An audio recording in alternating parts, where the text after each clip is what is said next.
When you share yours, just tag me in it, and then I'll re-quote it.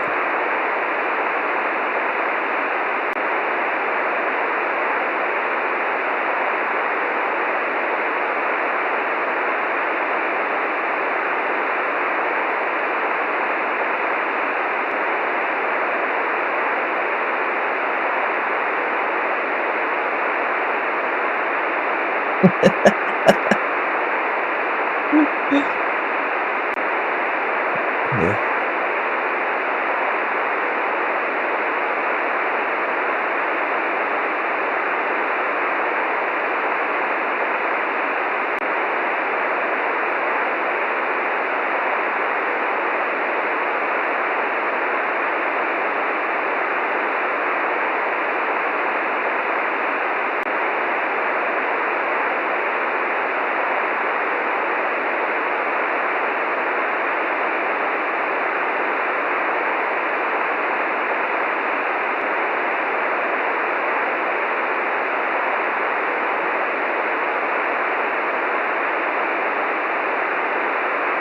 Yeah.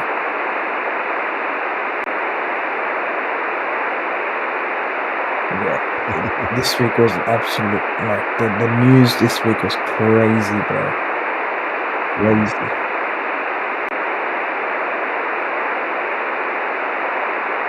Yeah, let's do it.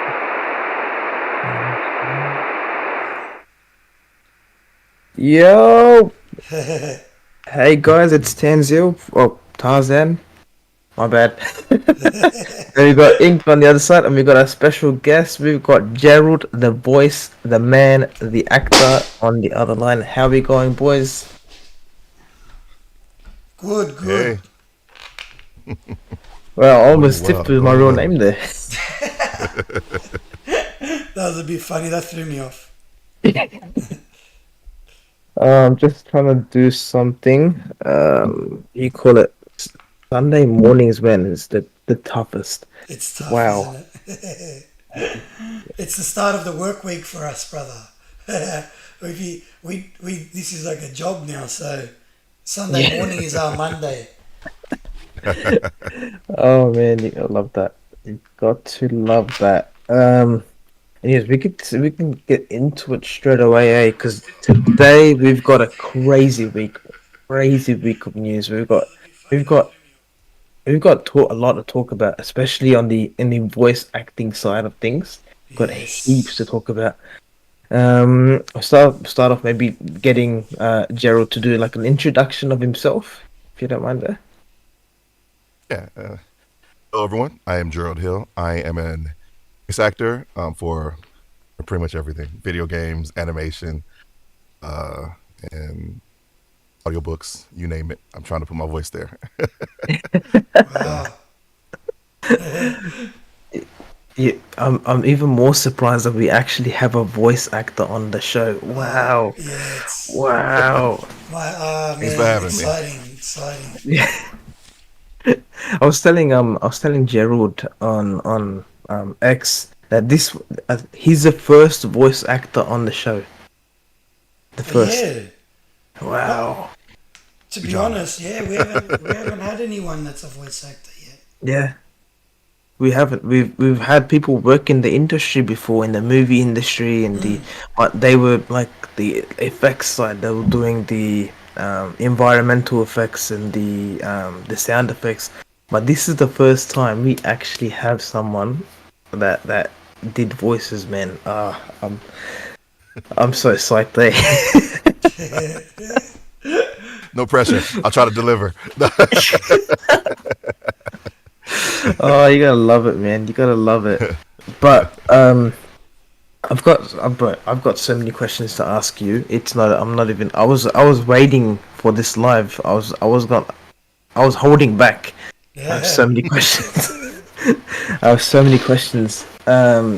You've got your lineup of games that you voice acted in.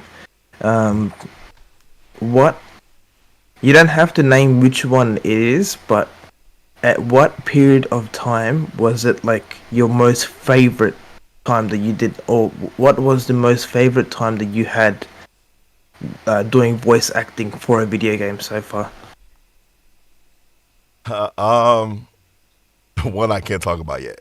I I love just it. had I just had a beautiful experience on a new video game that's coming out that I'm doing right now.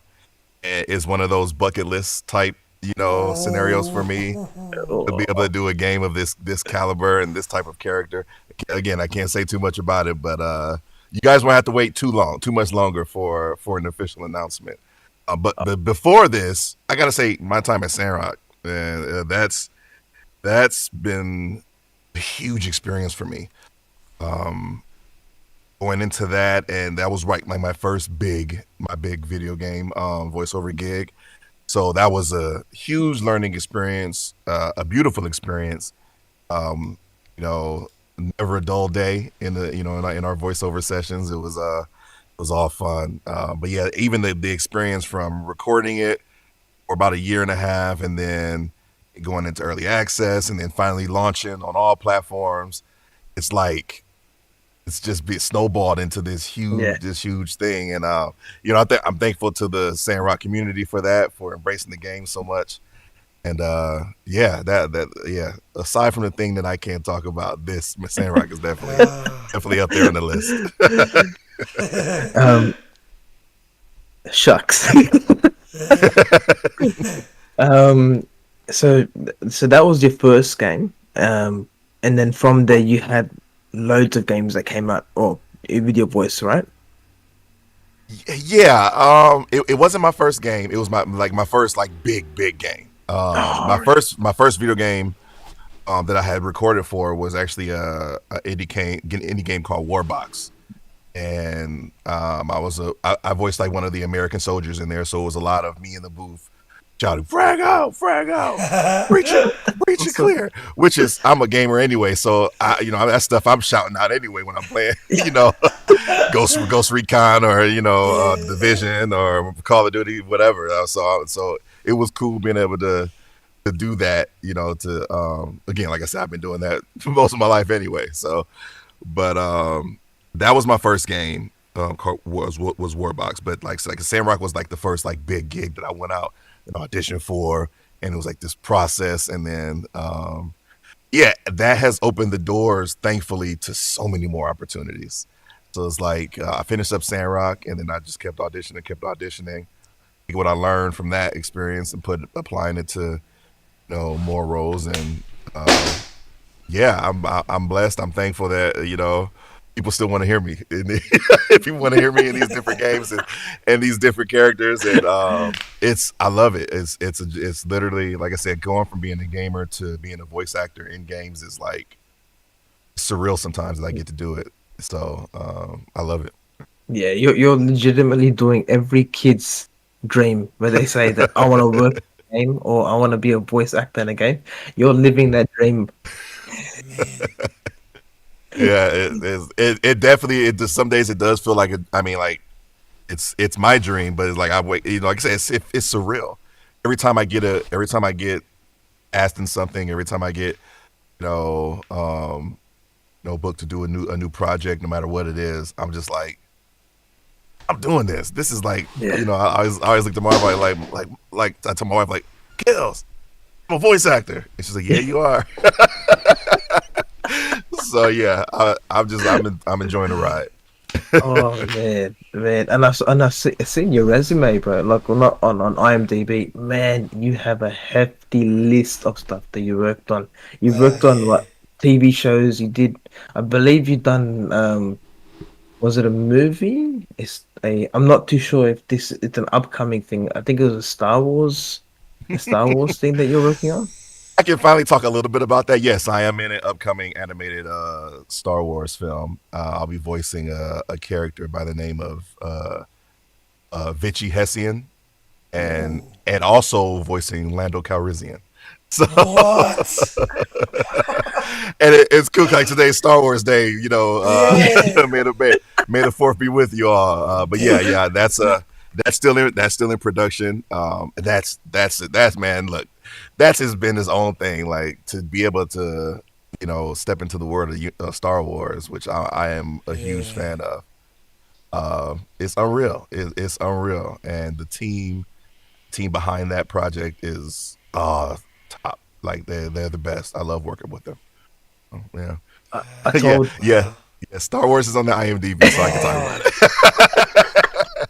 that's a big one. That one. yeah, I told my brother-in-laws that because they're a big Star Wars fan, they love Star Wars, and I'm like, guess what? I have a friend that's coming up on in the show. Oh Yeah. man, that's crazy. uh, oh man, that's awesome. Can you imagine that? Can you imagine like being a kid, you're watching Star Wars, you're playing games, and then all of a sudden you're actually living the dream where you're voicing one of the characters in the movie, and then you have your voices are in the game. So if you're playing the game, you're gonna be like, "Yep, I voiced that. Yep, I did that." It's Yeah. crazy, man. It's still like I said, still to this day.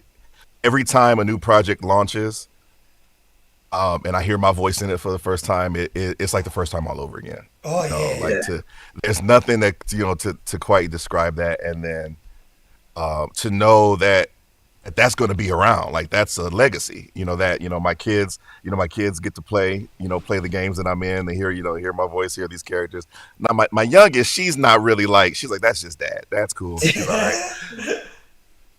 My oldest 12-year-old girl, she's like she went to school, told all of her friends when Sandrock came out, and this and that. So that's a cool feeling. I said, and like for like to be in these games and these animations that are going to be around for a while is yeah, it's I still don't that's believe it awesome. sometimes. Voice acting, Lando. Oh my god, the coolest cat in Star Wars, bro. Yeah, Li- yeah, li- man. That's um, when I got um, oh, uh, whew. Like he You lives left in him the cloud. speechless, He lives in the clouds, and now my head's in the clouds, man. I'm done. bro. Gerald, you left him speechless. Look at him. We, woo.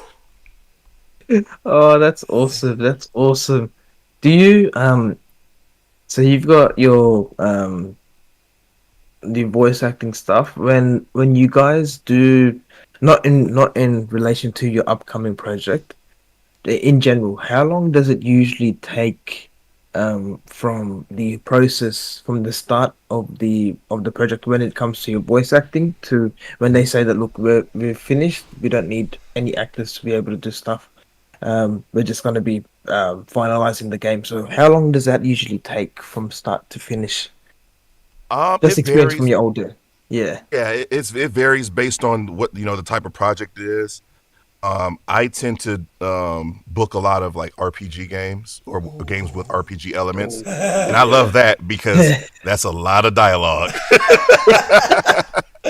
so like for example, like Sandrock, that was well into production before most of us voice actors even came on board, right?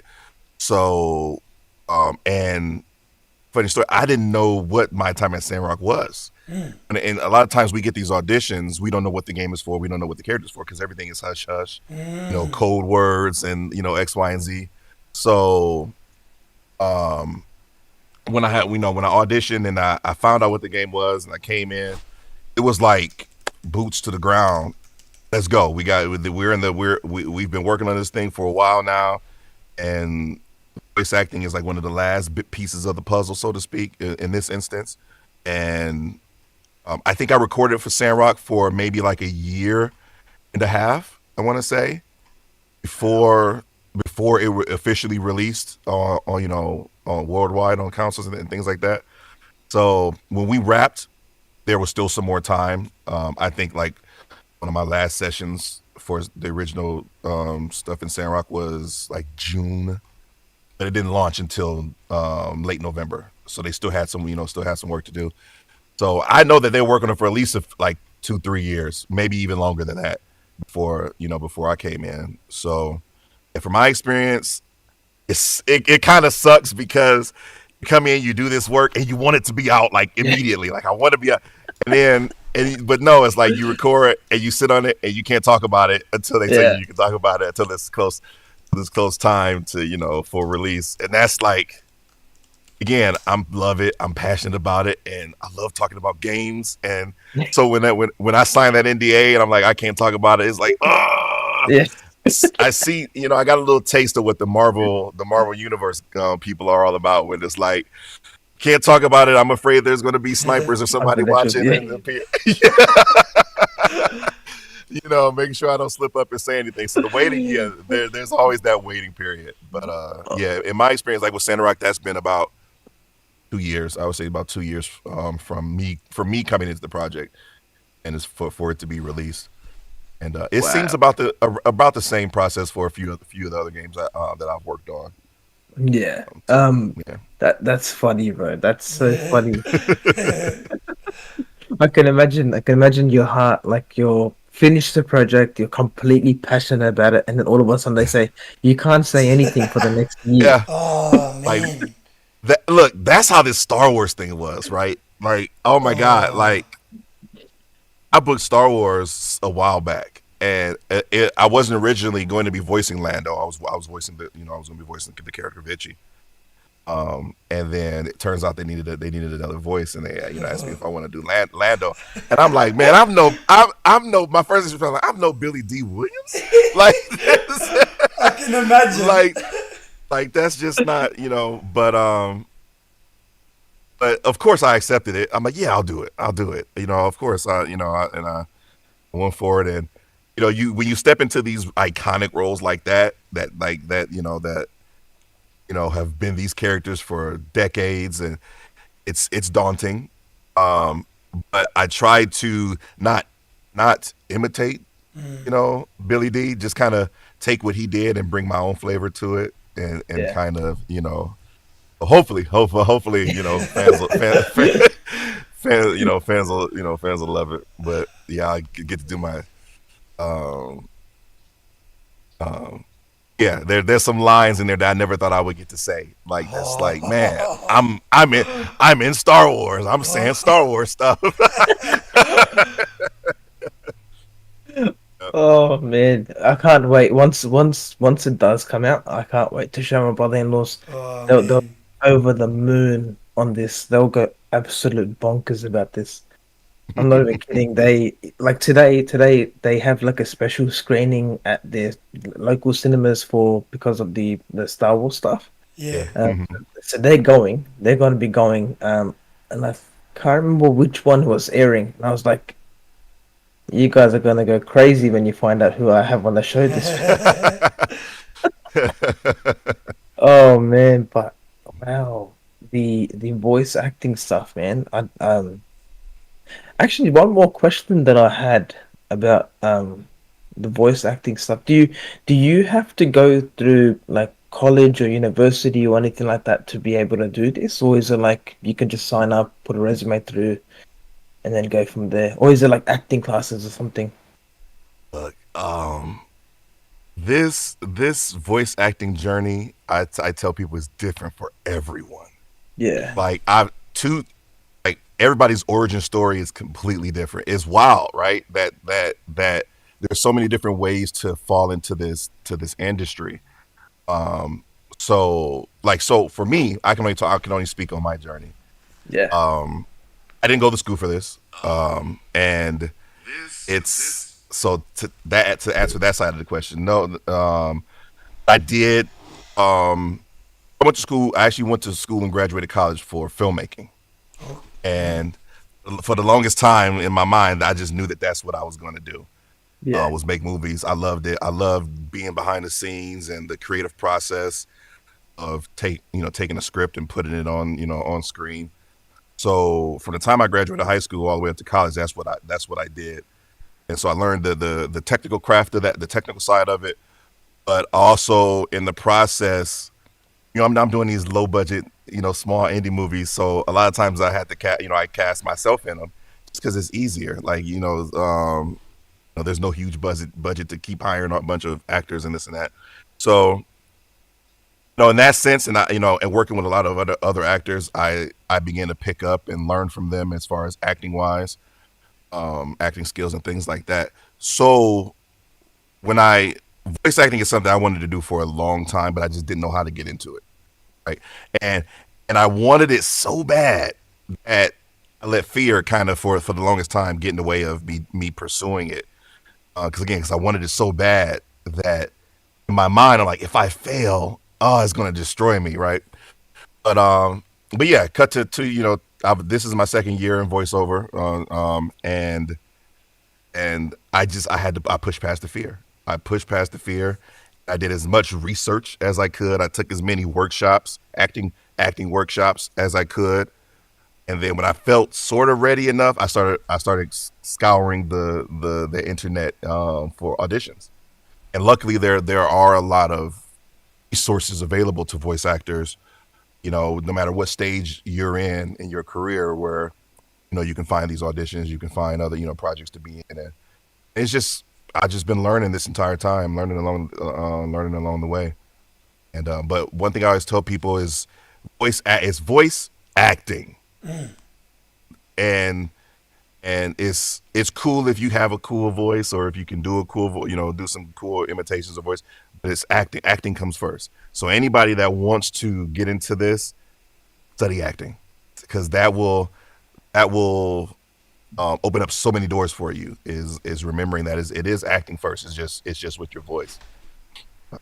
So like there's workshops online that you can find and that you can take, and like I said, there's free resources too. I use a lot of those because I don't always have a stack. I don't got a stack of money around to pay, especially in the beginning to pay for this stuff. But yeah, there's the voice over community is super helpful. They're for the most part they will try to answer any and every question that you have, and that was of a huge help to me.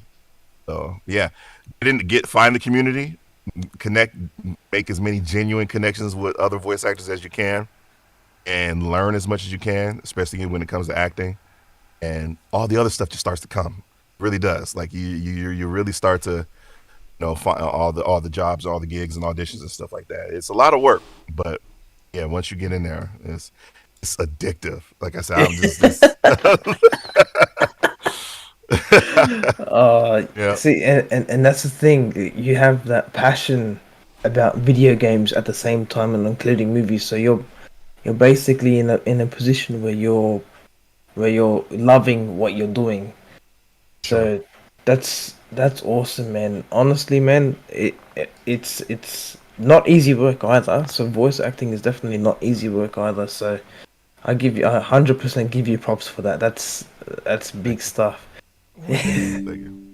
it's hard to act in, you know what I mean, like, and to not be like, it would be probably a lot of people like they try to diminish the work of voice actors when you in the gaming community because they forget that it's there's a portion of acting. But in the last few years, you've seen a few people do roles where they put the whole suit on and they're voice acting, so they're actually doing the role.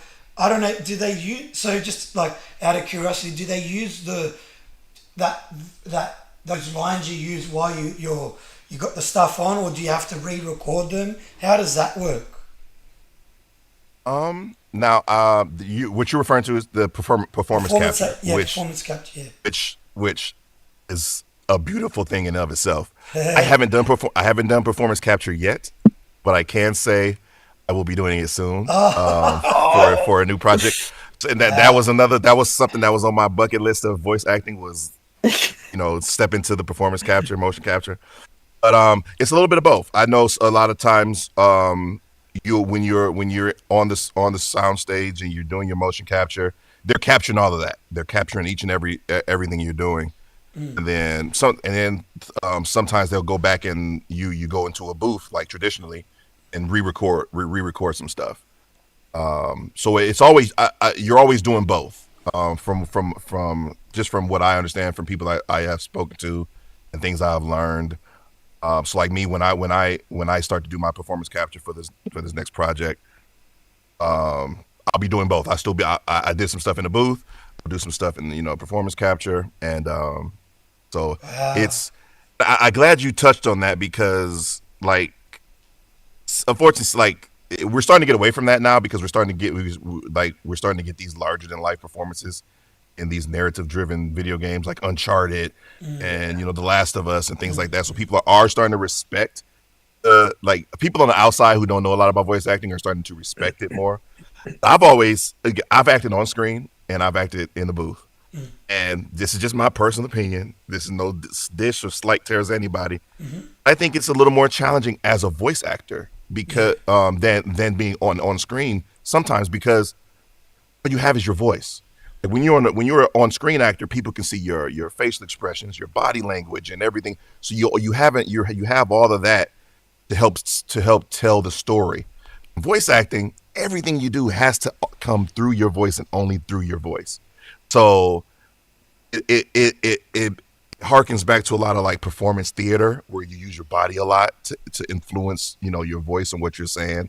Like when I'm in the booth and I'm like, I could be in here just like frag out, breach and clear, and most of the time I'm like frag out, breach and clear, and I'm here with the finger guns because you can hear that channel through my voice. You can hear my body shake and everything, and it gives a more authentic performance. So yeah, I'm always in here just hands moving and doing all this type of stuff. But yeah, so and trying to find a way to let that performance, all that whole full body performance that you're doing, come through with just your voice. So it's a different challenge for sure. To be. I seen I'm not too sure if it's the same with voice acting. A lot of people, they do this thing called it's like they have a certain thing or like a ritual type of thing where they, before they start doing anything, like let's say I believe it was Robert Downey Jr. or to Brad Pitt, they used to hide food in between of the set and to Robert help Downey Jr. them. Yeah. Or Robert Downey Jr. That's what it was. Yeah. Just to help him Yeah. with acting. Is it the same with voice acting there? No, because you can't move as much. You can't. You have to be. You most of the time you're pretty much locked into the mic. But again, there are things physically that you can do. Again, like if my character's doing something as simple as picking up the phone, I'm going to pretend like I'm picking up the phone because that influences how you're saying it, how you're talking, and things like that. Or like if my character's happens to be eating something, like there's a you do kind of mimic a lot of those a lot of those things. I know voice actors who literally like they will bring like a piece of bread into the booth, and like if their characters eating bread or something, they'll be chewing on something like that. So yeah, for sure. Oh, that's awesome, bro. I've never seen it happen in real life. All I see is on screen people doing those improvisations where they have Yeah. food on set, they eat that, and they talk at the same time. But Yeah, because there's an acting lesson. I can't remember who said it, but it helps you get into the scene. Even the smallest thing, like Robert Downey Jr. reaching and grabbing, some little grapefruit snacks that he left on the thing. It takes your mind off of the technical aspect of acting, and it makes it more natural. Like, I saw like a behind the scenes thing where she was like, where you're having this conversation, sit down and take your shoe off. It's not in the script, but these are things that you would do in real life. You just got home, so what are you? When people are talking in real life, we're not just straight against each other. We're doing other things in the background. We might be messing around with other things while we're listening, or while we're speaking. Things like that. So it's trying to be mindful of all of those things. It helps keep you in that moment. Like especially like I like to know like when I go into a scene like for like for anything, a video game or whatever I'm doing, I like to know what room I'm in. What's going on in the background, because that all helps inform what my character will be doing, in the scene. So so like, oh, your characters are, it's breakfast time and you guys are having a conversation around in the kitchen. Okay, well, while I'm recording and saying my lines, I'm going to be pretending like I'm flipping some pancakes, or I'm going to be, pretending like and it doesn't have to be in the script, but those are things that again helps influence the scene that I'm in, and you hear it, and you subconsciously you pick up on it when you're listening or you're seeing it. So Is there a lot of room for improvisation when you're doing things, or do you have to follow like a set script? It depends on the project and the the higher ups that you're working with. But in my experience, improv is always welcome, and I love improv. Like, because so there's always the script, and in my experience, when I'm doing the session, we'll do the script the way it is, word, line by line. But then, like, once we got enough good takes, then a lot of times the director will say, "All right, we got the takes that we want. Let's just get a couple ones, and just go with it, and improv with it, and then we'll get to do that." And a lot of times they do end up, in using the improv because a lot of times it's more natural, and there's things that come out, as long as we're sticking, mostly to the script. They love, a lot of directors, they'll love when we put our own, our takes on it, or our own spins on it. So though that's always fun when a director tells me I get to improv. I'm like, oh, okay, this is gonna be fun. This is gonna be fun. You know what's even Yeah, better is when you're watching the actual thing go, like if it's a movie or something and you watch it and you're like, that's improvisation. I can see it. Like that's yeah, even yeah. like, oh my god. Yeah, like you look at like that had to be that there's no way that was on the page what they did, and not 9 out of 10 it was, and those tend to be our favorite scenes because again it speaks to that human element, that when we're watching, we're not just watching a movie, now we're a part of the scene because Yeah. that improv kind of it brings you into it.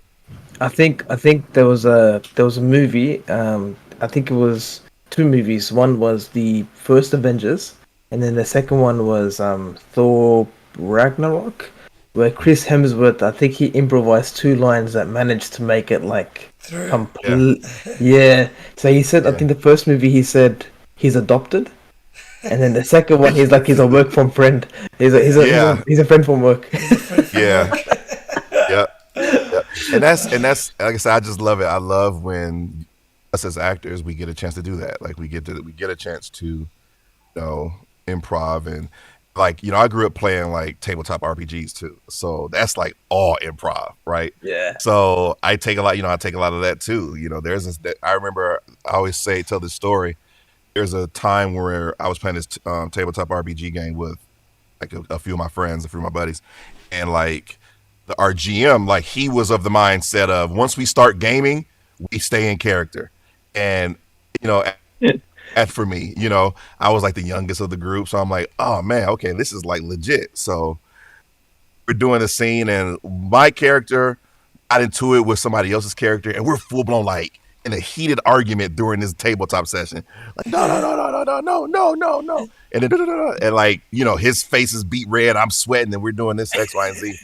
And then, there was a time like when all that was done, and we took a break. Like immediately, we just like clicked. Like after, like we weren't even done yelling, and we were like, "Dude, that was freaking awesome!" High five at each other.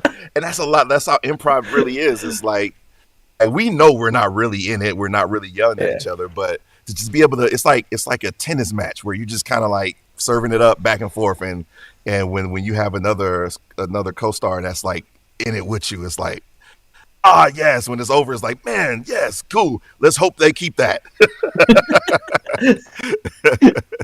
Oh Yeah, for man, sure. that's you know what?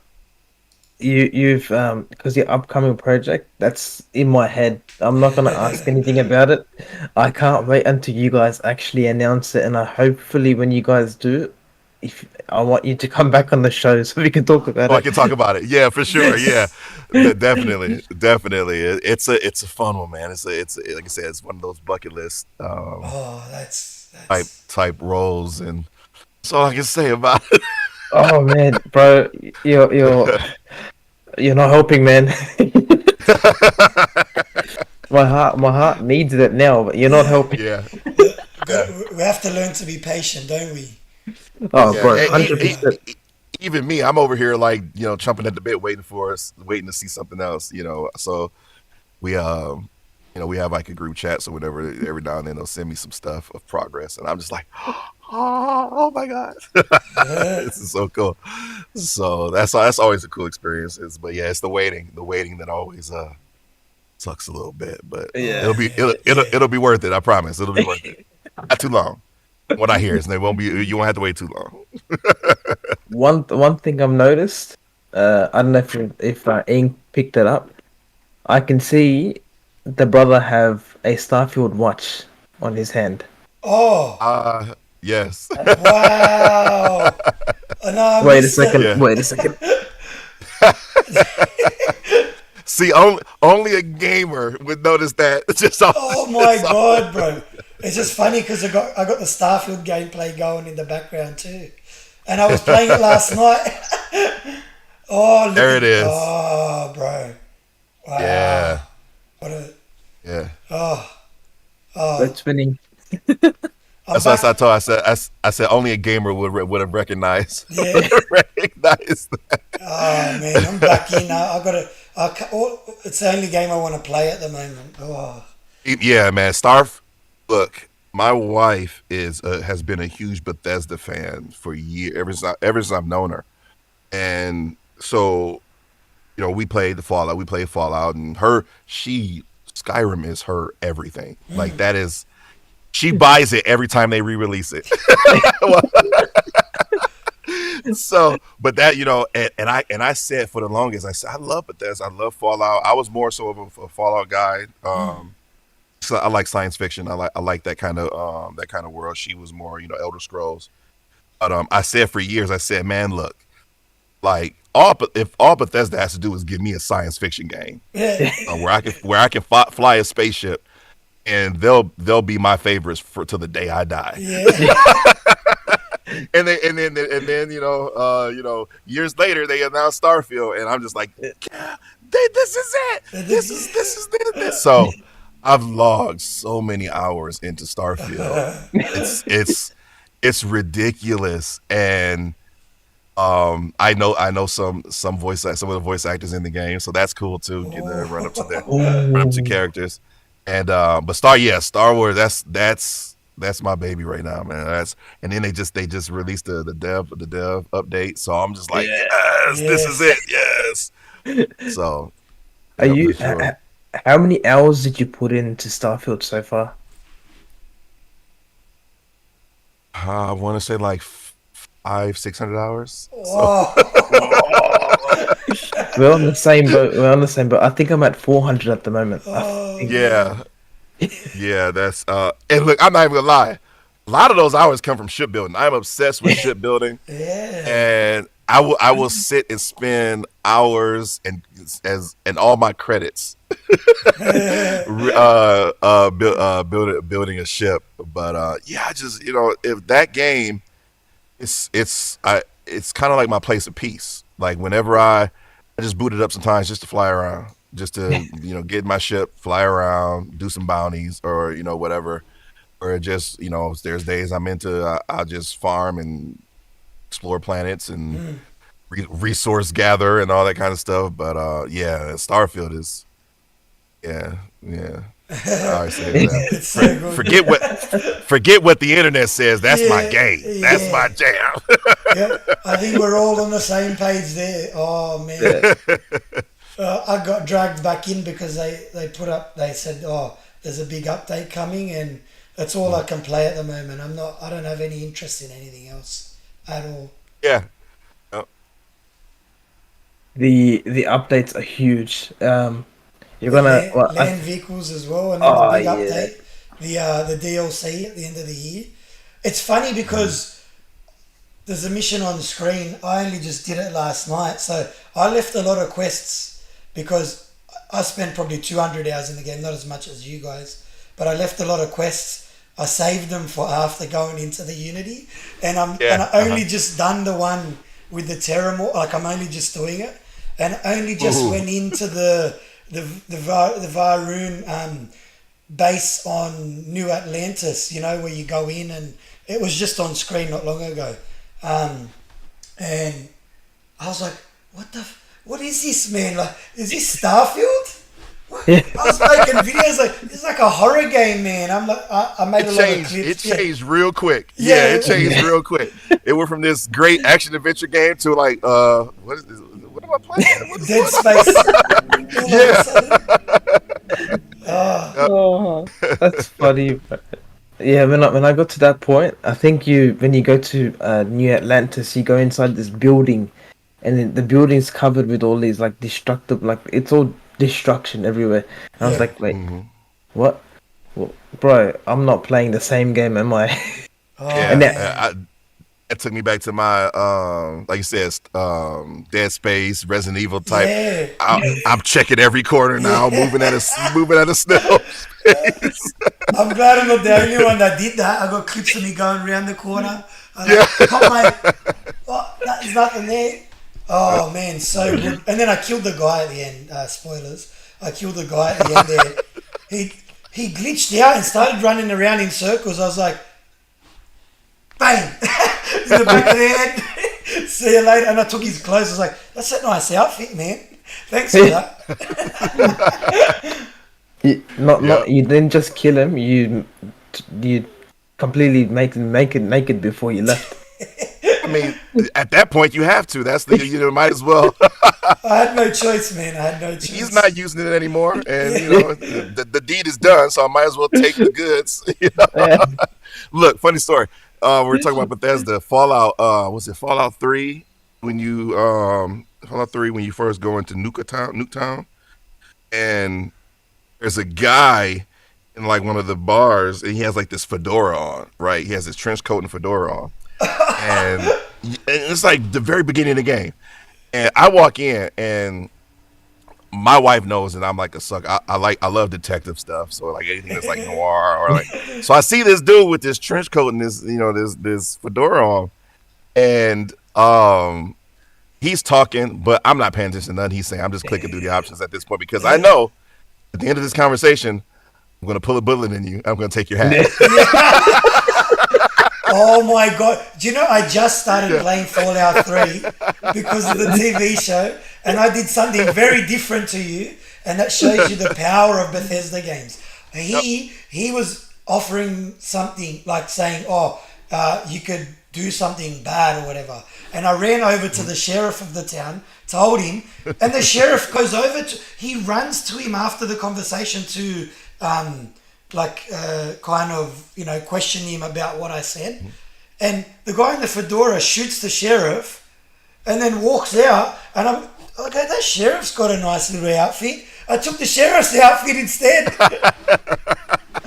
Oh, that's funny. Oh, See, it's a good Bethesda. thing that I put a cap in him right when I had a chance to because I shaved the sheriff in my game. And they weren't going to sing, "Who shot the sheriff?" Oh, Yep. that's so good. Don't you love it when Bethesda games they you can immediately know when you have to kill the character off or when you have to kill the character. Yeah. Like man, I think it was in Fallout 4. Fallout 4. One of the missions you're going to find this guy by the name. Shit, I forgot the name.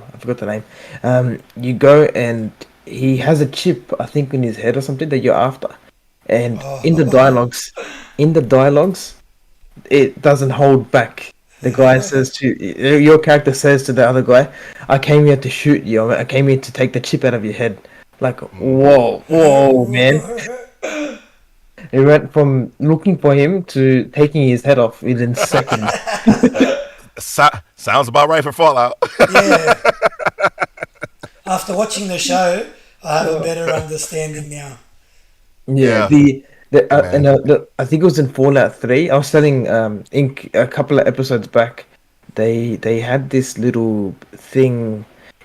They were probably the first. These guys were probably the first company that I've seen do this thing first, and then afterwards other companies worked on it and did the same thing, where it's like so in Fallout 3, there's a little side quest where you meet a boy that's inside a fridge, Oh no, that and was he's calling out for help. was that four? Oh, three. Yeah, No, yeah, three wasn't three. yeah. He's calling out for help, and then you go open the thing, and then you open the fridge, and he starts following you at the back, so he becomes your assistant. And then when you get there's some point in the game where mercenaries they stop you from going forward, and they require like a payment, and you sell the kid off. You saw You sell the the kid off. Yeah. Wow, So you have bro. the option. You have the option to sell the kid off, and when you do sell the kid off, the kid's like, "I'm gonna come back for you one day." Well, yeah, yeah. Oh That's crazy. man. There's so many different ways you can play their games, and that's Oh, cool. That's like I've seen people do Starfield missions that I've never come across before, or vice Yeah. versa. I came across a lady in a space in her own spaceship, older woman, and she just flies around the galaxy cooking for people. Like Yeah. like she was like, "Come on over, sweetie," and I boarded the ship, and I'm like, my pistol in hand, thinking this is about to be some kind of ambush, but no, yeah. it's just like a little old lady who's kind of lonely, and he cooks you dinner, and I'm just like, and you could just leave. I'm like, that Yeah. was okay, that was cool. Yeah. But They, the engagement that they allow you to have and that freedom it's unparalleled. Like I don't think there's many games like that at all. mm, Mhm. I think I did have the same lady that you had. The I boarded grandma. her ship. Yeah, I boarded her ship. I ended up killing her. But anyways, It's Starfield th- was meant to be yeah, the lighter side of it because it's got less gore in that. And then brother over here is like executing grandma in the back of the head. Right. Thank you for the potatoes. Boom. the funniest encounter that I've ever had with an NPC in the game was uh I don't know if you've those memes that you see where the guy's like, "I came to talk to you about your insurance, your car insurance." Oh, yes. Yeah, I had that. Yep. I know what you're talking about. I was like, really, Bethesda? Really? This is what we're doing right now, Bethesda? Oh, they're so good. They're oh, so good. oh And they man, just fly off. yeah, I think when I first encountered it, I messaged the Inc. I'm like, bro, they've put in an insurance broker into the game.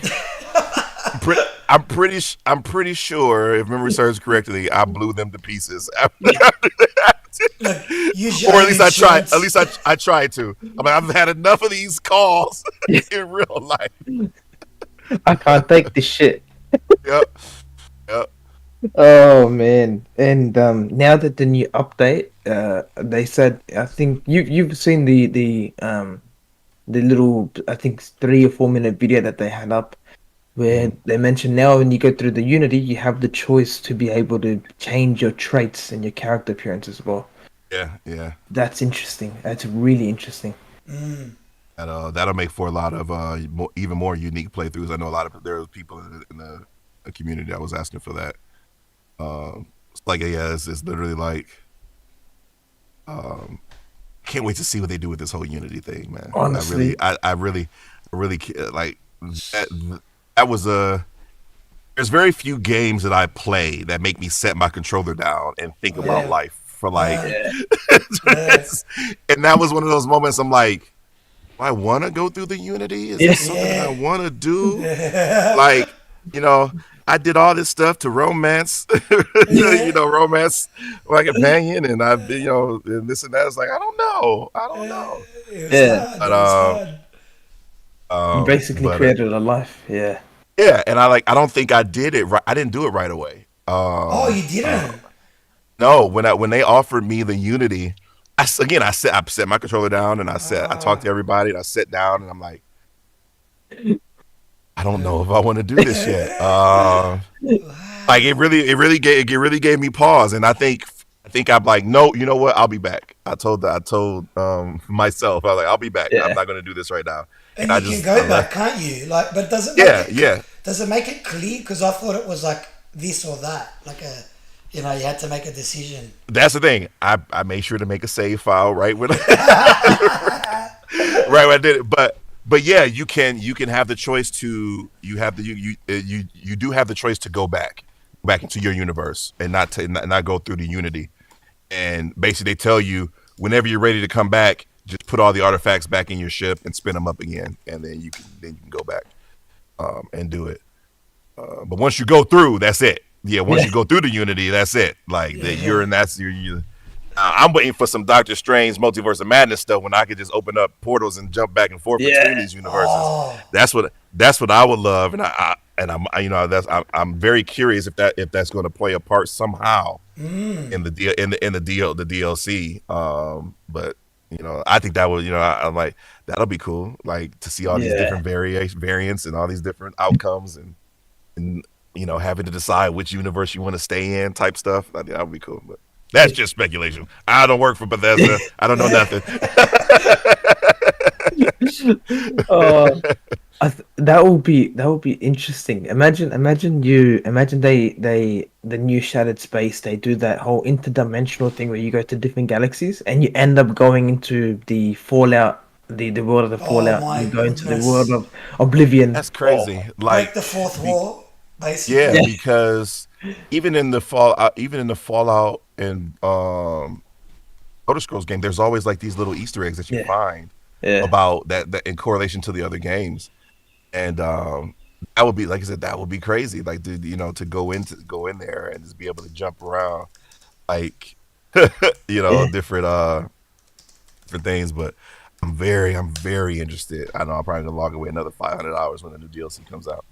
I, I'm set to blow your mind, guys, because in Starfield there is an Easter egg for Oblivion. Is it? Oh yeah, Yeah, so if you're playing Oblivion, there's a character that tells you a story, and when you're playing Starfield, there's actually a book that you can find that has the exact story in the story in book. it. Yeah, Wow. yeah, And that's something you can totally miss because their games big. are truly open. Yeah. Yeah, Hmm.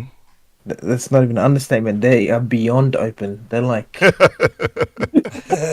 in this case, they have how many planets? Was 100 planets? Thousand planets, Yeah, 100 very like with like life and stuff. Yeah. yeah. Hmm. So in this world, in this case, they have 1,000 open worlds. It's not small. Yeah. And Yeah. that's and like imagine when mod support really kicks in. Like when they start really, like Yeah. I'm like, yeah, I'm gonna have me a lightsaber. I'm gonna have me a droid follow me around. I'm gonna have all this all this Oh other Yeah. stuff yeah. because the modding community in Bethesda games are freaking Yeah. amazing. You've got So you got Ink. He's actually doing some mods for Fallout. Fallout. Yeah. Yeah. And oh He's yeah, doing it. which would bring me to what I would believe is already a possibility with what they've done with the older games was there's one in Fallout 4 called Sims Settlements, and basically it helps auto generate settlements in the world. So can you imagine this if what I believe is possible because it's Creation Engine 2, they take Sims settlements to another level, and you basically get settlements on these planets that are like huge with people walking around and vehicles and all this stuff, because now they've shown that that vehicles are a possibility as well, and I think people might be able to mod in like I would say more things happening on the planets, like sporadically, like maybe like NPCs walking on the planet, going like for a safari, or and just like really, you know, integrate more. I would say, because their games are alive, but I don't know. It's maybe if they could just fake it a little bit to make it feel even more alive. yeah, I know what you mean. Yep. Yep. And obviously quests, man. Like people bring in quests. That would be wild. Yeah. And moving from that, have you guys ended up watching the ID at Xbox showcase?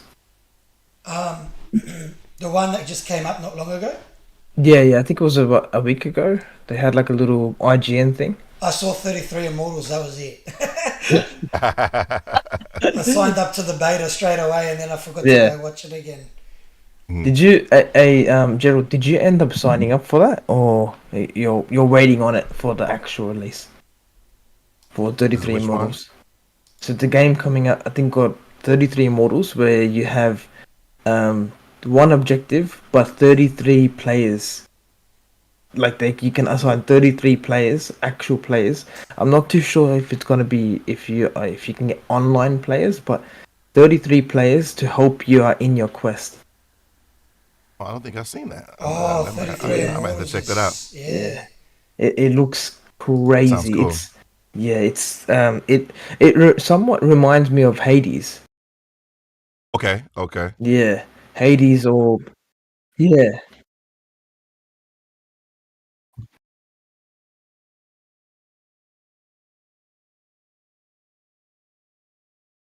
Hmm.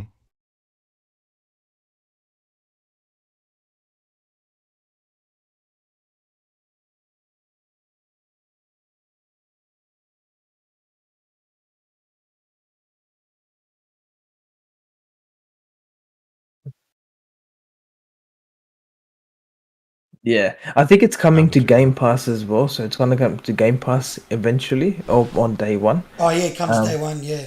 yeah. Oh man, I'll be if you interested. do sign up for it, oh we gotta squad up, guys. Yeah, for We Yeah, for have to sure. sure. squad up. For sure. We have to squad up, man. We need the voice at the background. We need people to scream out, "Head for the bushes!" Head for the bushes. That's funny. Oh man, and no one can do it better than our boy Gerald here.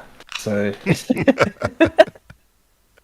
That's there's a buddy of mine. He actually works used to work for Ubisoft. He works for Funcom now. We met while he was working at Ubisoft. So we would play a lot of the Tom Clancy games together. But and this was before I was a voice actor. So again, like we were playing the games, I'm like, flag out, breach and clear. Check this room.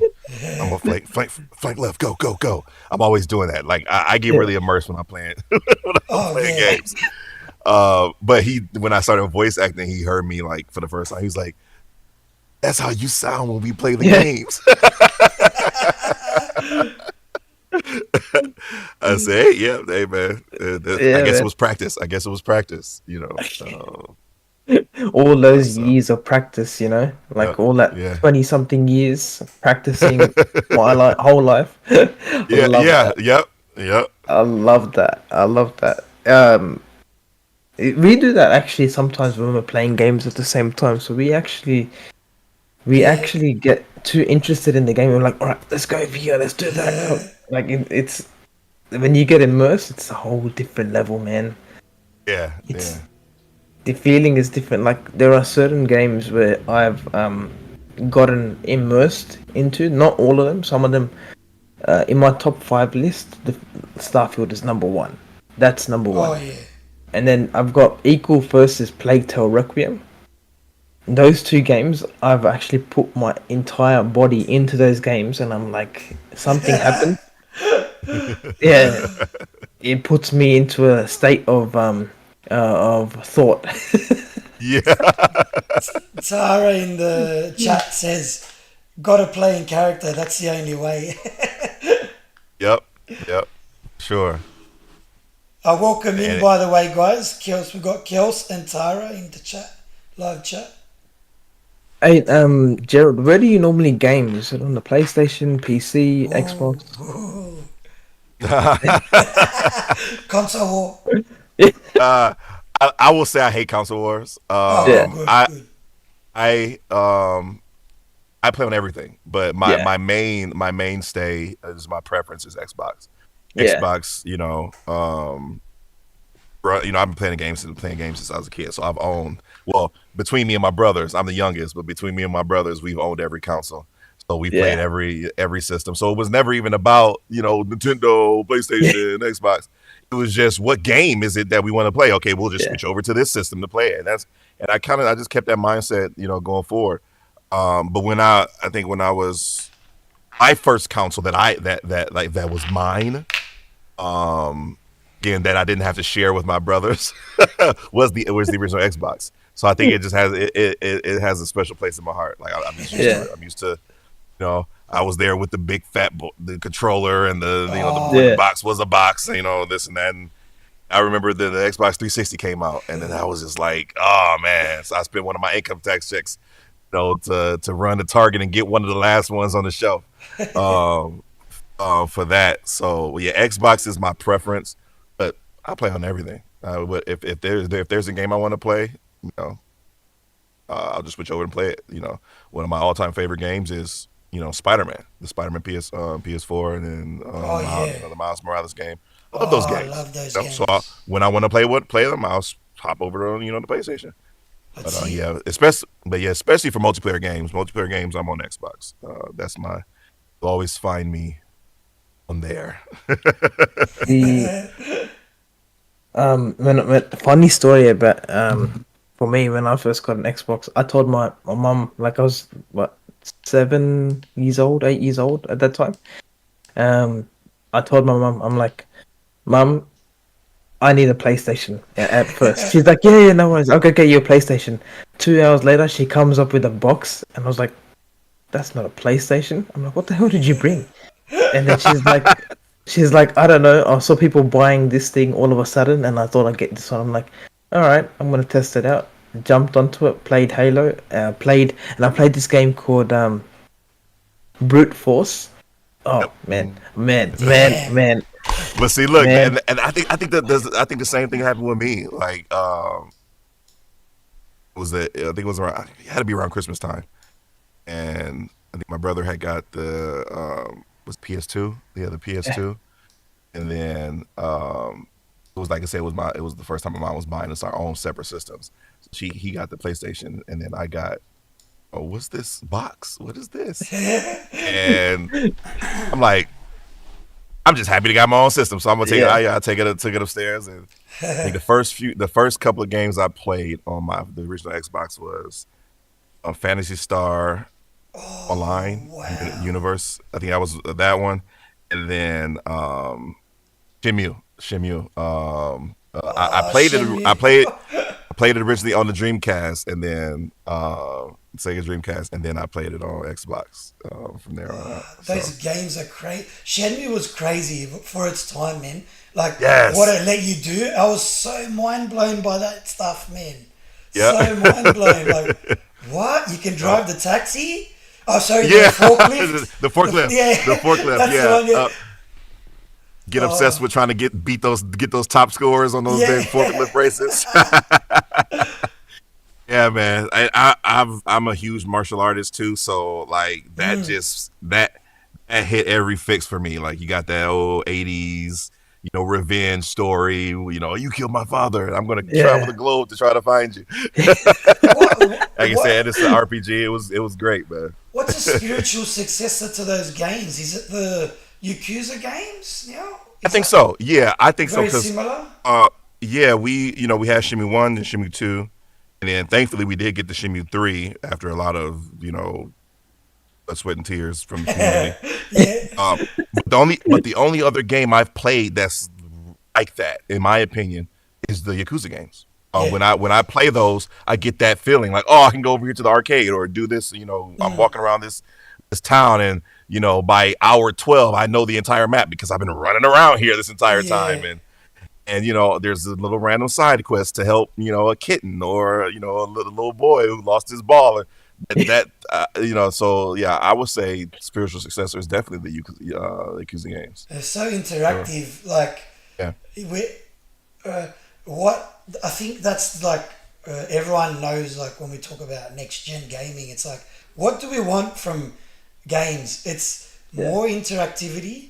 Like obviously prettier games because they're always getting better. I don't know how they manage it, but they're Still a blade.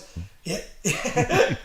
And they just if they're able to capture that sense of a sandbox, but also give you like a powerful story with powerful acting, I think that will truly take gaming to the next level. Yeah, that's what I'm on when it comes to gaming. Yeah. Like, is some of the most memorable games I played were those them sandbox games where Yeah.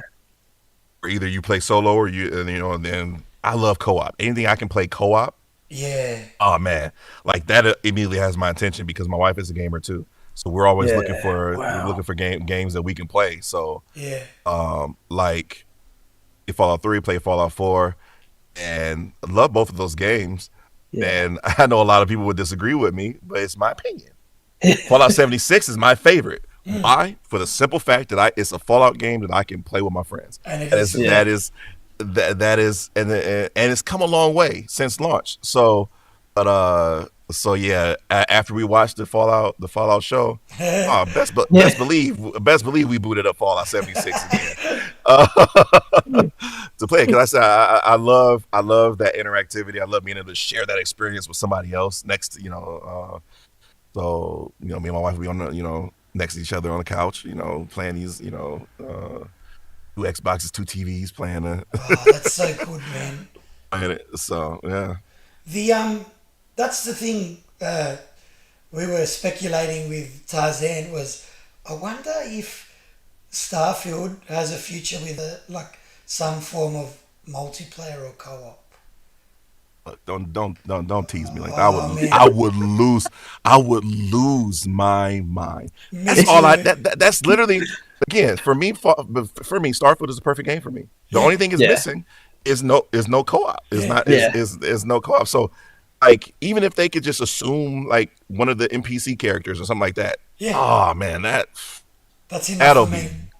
That'll be great. Like His to the point reaction where was, yeah. Sorry. I was gonna say, like, I'm flying a ship, and Star Wars style, they'll run to one of the gunners and they'll back to like, oh man, that'll be crazy. That would be insane. So his reaction was, when you said co-op, he's like, "Don't play with me." Oh man, that's good. You love the game when you're like that. Oh, No, bro. look, it's co-op is, it's definitely come a long way, that like more and more games have it as an option, and I don't see an issue with having it in a game like Starfield or anything, because even if it's just drop in, drop out, I mean, it's even more explainable in Starfield because of the Unity stuff. New Game Plus. You're stepping into each other's universes. You can come in, look at that, hang out, and then leave. Look at that. See right there. Yeah. Listen to this. This is it's built right into the game. Yeah, it's built in. I almost caught you. You almost said Star Wars. Yeah. Did you see that little pause he did there? He was like, Starfield. Yeah. My mind is all stars. So. Bethesda knew what they were doing. They knew what they were doing. Yeah, they and I think and they have heaps of other games coming out. You've got the Indiana Jones. Oh man. You best believe I'm going to be putting hours into that game. That you've got I think their sub company under that, Arcane Leon, is working on Blade at the same time. So Ooh, buddy. yeah, Look. we actually had one of the concept artists for Blade on the show a couple of weeks ago. Nice. I'm about to go back and check that one out. Look, when I saw that teaser, I'm like, what is this? What is this? I'm like, and like for me, I'm always like, oh man, black character. Who is this? This dude is cool. And then I'm like, Blade? Why did they not call me? I would have gladly voiced Blade. We'll put him in touch with Jean-Luc. We'll put him in touch with him. Honestly, And bro. Dinka, we've been communicating with those guys. We'll be like, listen, if you want to have another, we offered to put ourselves in the game. Yeah. We offered to put you in the game. Look, man, that is. I say this whenever I get a chance until somebody hears me, and Blade is one of the characters that is on the top of my list to voice. I would just absolutely love to voice Blade. Is this a PG stream or No, it's not for kids. Yeah. okay?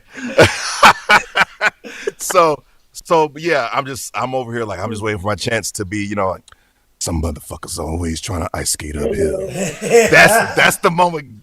Let me do that. Let me be that. And You would absolutely kill it, bro. Oh my god.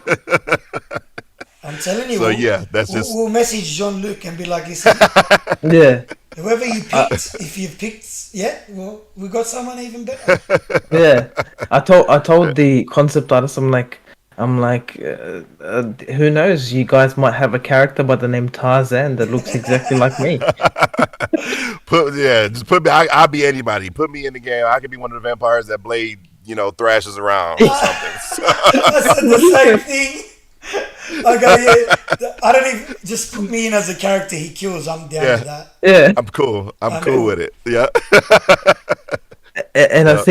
I think Blade. Like I rewatched the whole series as soon as they announced it. I was right into it. I placed an order to have it rented on TV, so I watched the whole thing afterwards. Oh, yeah. Um, I think Blade was the movie that saved Marvel. Was. Yep. It Wow. was.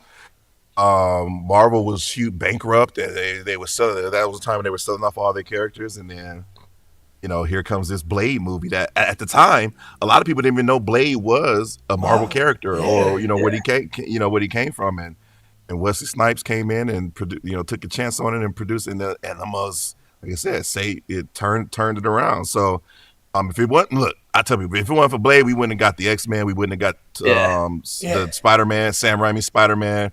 Yeah. They really started that next generation of superhero yeah, run. So I heard to the grapevine that Wesley Snipes might be joining the MCU in some Yeah. capacity. And I'm What? like, look, man, let's let him do it. You got Hugh Jackman came back for this. yeah, You got Patrick Stewart came back as Xavier. You got all these Yeah. others, what I call the pioneers of the Marvel movie experience. Bring Wesley back. Let Wesley come back. Let Mahershala Ali, of course, he's doing this thing over there on yeah, his own solo movie. But we in the multiverse saga right now, so anything can yeah. happen. So and bring back my boy James for Cyclops. Let my boy Cyclops get his due on the Yeah. big screen. Yeah. I'm watching X-Men '97, man, I and gotta I'm watch it. just I like, gotta watch I'm it. like this is X-Men. This Yeah. is Cyclops, Yeah. and his and all it's really good. I'm not gonna spoil anything for y'all. Watch it. It is amazing, hands down. So It looks really good. It's like it's a real nice callback to that era. It's like it's like the X-Men back in that era were my favorite, probably Marvel thing, because yeah, I didn't really know much else about Marvel, to be honest. yep. It was Blade, X-Men X-Men, was and what else? Like maybe Spider-Man, maybe yeah, man. towards the early But it's like 2000s. yeah, it's that classic all the Fox animated stuff that we Yeah. used to that we grew up watching. How old are you, Like Gerald? How old are you? I probably just dated myself, but I just I just turned 39 on May Oh, 1st. yeah, yeah, Yeah. yeah. You got the same birthday as my father. That's Oh, funny. nice. I'm never gonna forget your birthday. That's funny. Yeah.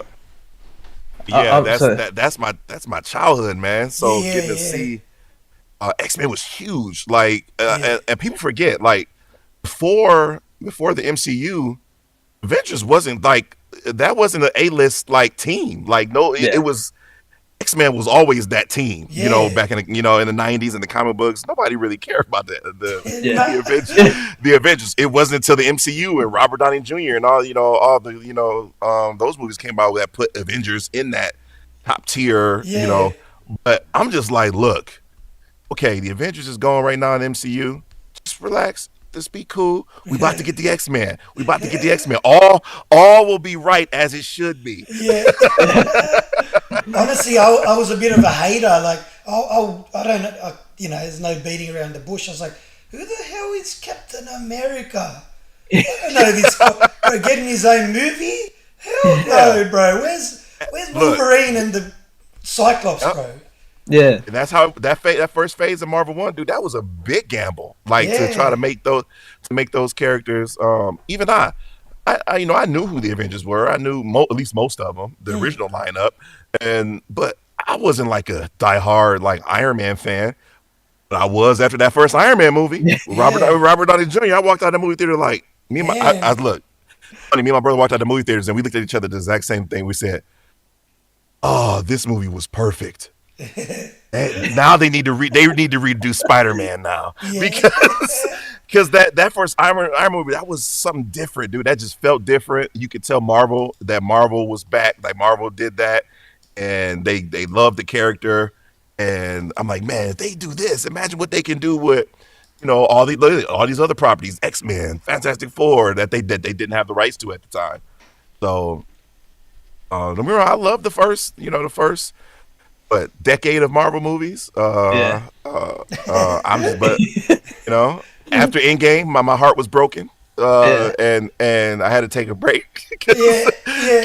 because Marvel traumatized me with Infinity War and Endgame. My favorite heroes just dying. Like, what is this? Like, this is not what I signed up for. But yeah, like you said, X-Men, dude.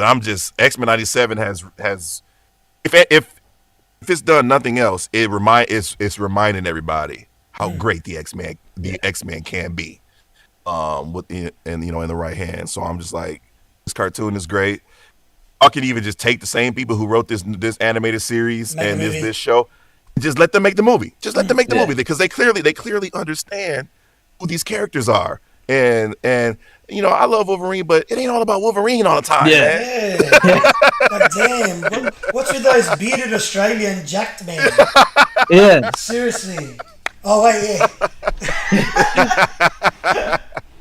Look, if they ever Man. need to replace him, I'm a lot younger and I'm 37. I'm looking pretty good for my age as well. If they want to replace him, look, I'll wear the Look. yellow suit as well. I look good in yellow, Yep. so. I'm just like, Hey. look, put me on the Marvel diet, hire me. I will get buff, whatever y'all Marvel need me to diet. be, so I can be in these Marvel, one of these Marvel movies.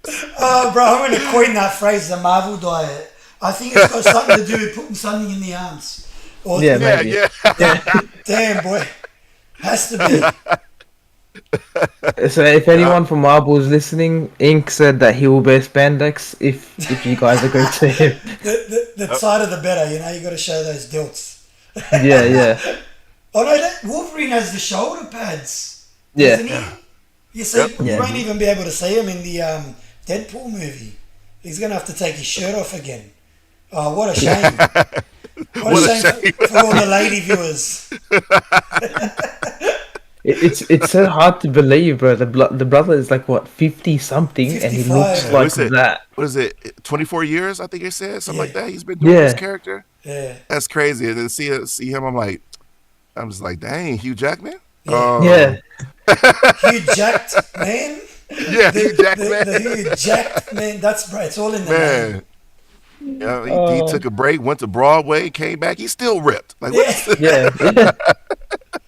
I love Hugh Jackman though, man. I love him. I'm glad he finally has a chance to be in a part of the larger Marvel universe. Because I remember him saying that like back Yeah. in the original Yeah. X-Men movie days was like that's all he wanted. Like he wanted to share the screen with Robert Downey Jr. and all these other heroes. So of course we don't know what's going to happen. Robert Downey Jr. and Tony Yeah. Stark is gone. But again, it's the multiverse. Well, we Yeah. don't know.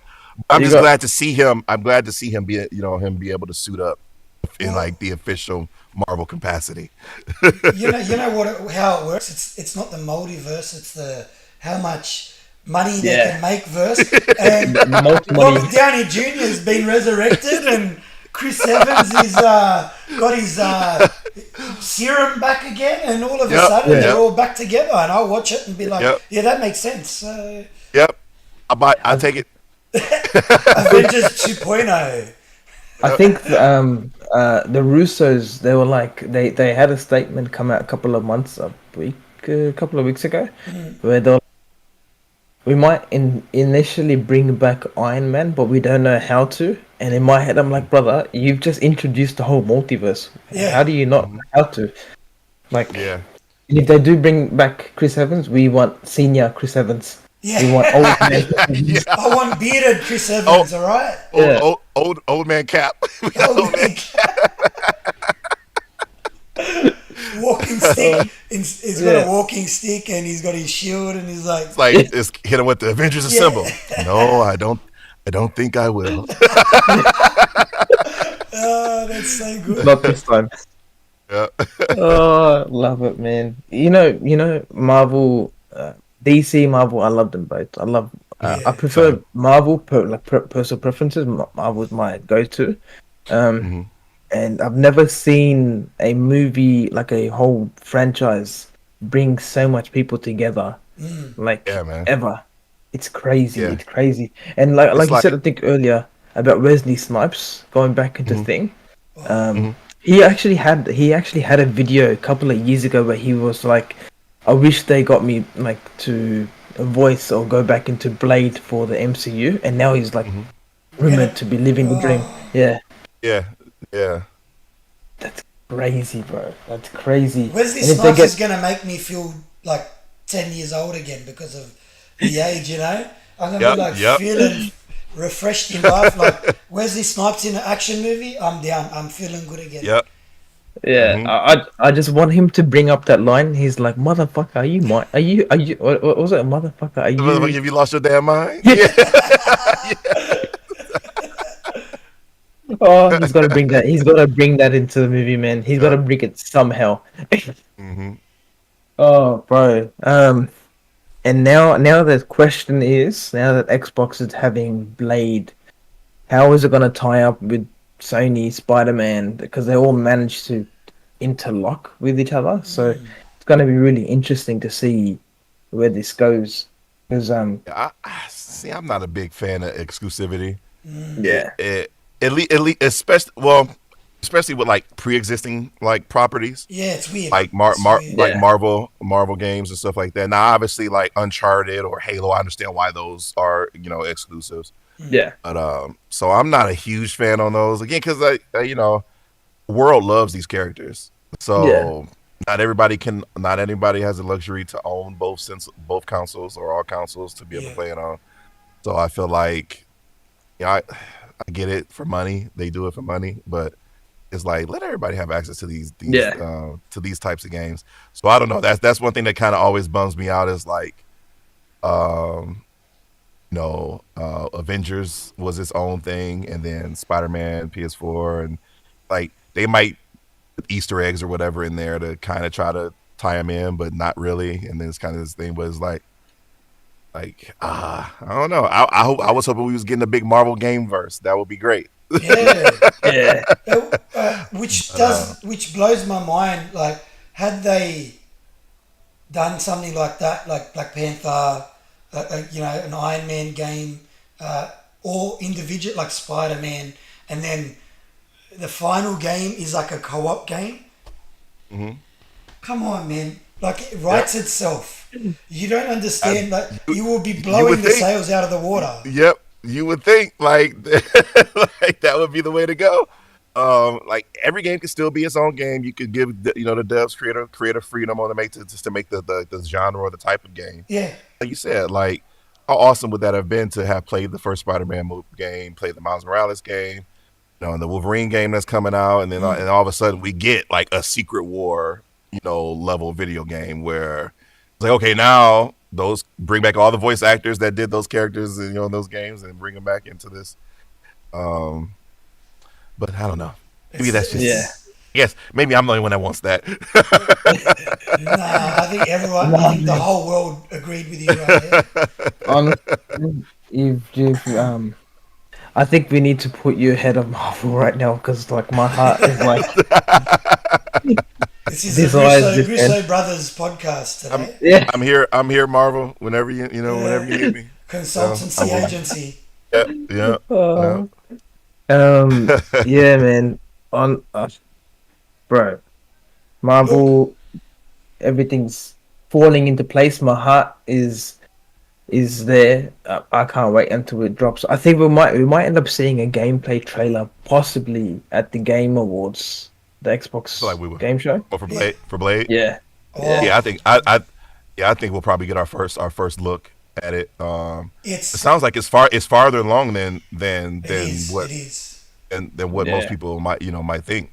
Yeah. So It is. Yeah. We did some research, and I think we from the day, like from actually the time we did the podcast with Jean Luc from Arcane Leon, it was 2 years or so in development. So he was very cagey about answering questions. Yeah. Yeah. Um, but it wasn't like it was so far away that he had no idea. He's like, I can't really Right. talk about it. Yeah. And because I Yeah. was asking him about third person and first person and all Yeah. that. And I could see his eyes light up, like he was looking at the game in his head, like, oh Yeah. well, can't talk about it, and so Yeah. yeah, Yeah, respected NDA, but yeah, yeah, so in I think the game's already been so far since it's been announced on. Well, we searched that up on LinkedIn on when it was first mentioned because they Bethesda or Arcane Leon mentioned it as new upcoming project looking for conceptual artists or something like that.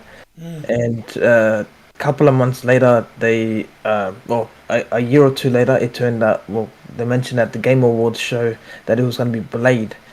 So the only outside of Redfall, which was Arcane Austin, yeah. this is the only one that came from Arcane Leon. So this game has probably been in development already for about 2 years, 2.5 years so far. Well, you also got to look at Deathloop. When Deathloop dropped, there was no DLC for that, was there? I don't think so. Yeah, so they might have gone straight into, like, at least pre-production after Deathloop, which was 2020. It's been a bit of time. Like, there's been a bit of time. They could show gameplay now and say it's coming out in the next 12 months. Like, Right. Yeah. Right. yeah, Yeah. like we could see. And mostly Bethesda, and even like Bethesda in there, and the companies that are under Bethesda. One thing I do notice about them is they don't really announce stuff super early. Like they Yeah. usually when once they announce something, like you said, will be like in maybe a 12-month window. Yeah, That pending delays or anything like that. But which is one thing I love about like I said, one thing I love about Bethesda is usually you usually don't have to wait too long. yeah. Once No, once the cat's out of the bag. But I'm excited Yeah. to see that gameplay. hold on. I'm- Elder Scrolls 6 come into the room like, yo, right. I'll But see look, you in 8 years. look. I tell people, I said the only reason they did that is because they got sick of people asking them about it. Yeah, I'm pretty sure Todd's on record saying, yeah, we just got sick of people asking about it. And Yep, they didn't want to, yep. like, worry people because they're like, here's our new thing, Starfield. And that Yeah. Starfield trailer was like 2017, bro, or something. Uh-huh. It was ridiculous. Yep, and they every interview they did, it was always, when's the next Elder Scrolls coming out? When's the next Elder Scrolls coming out? When's the next Elder Scrolls coming out? So They did it to Todd Howard the other day on Kind of Funny. Greg Miller asked him, he goes, oh, have you, like, when's the next Fallout? It's like, brother, I'm still I'm still doing Starfield DLC, which is coming out later this year. right, we just got the next Fallout, which is the TV show. Yeah, that's what he was saying. He's like, we're making that show is part of the universe, so Yep, like, which is cool. bear with Yep. us. And then he's like trying to make him, like, everyone feel better. Yeah, we're exploring the options of, maybe getting another developer in. He's like, they probably haven't said anything yet, but he just wanted to make everyone like chill because Yeah. Yep. Bethesda fans are a wild bunch. Oh, but they're beyond wild. They're on another level, man. They're on another level. If anything drops for Bethesda, anything, no matter if it's a DLC or a small update, you're gonna see, bro. You've seen Twitter, how Twitter is. Twitter, as soon as they mentioned the update, the new update, they went trending. They were trending, bro. Yeah.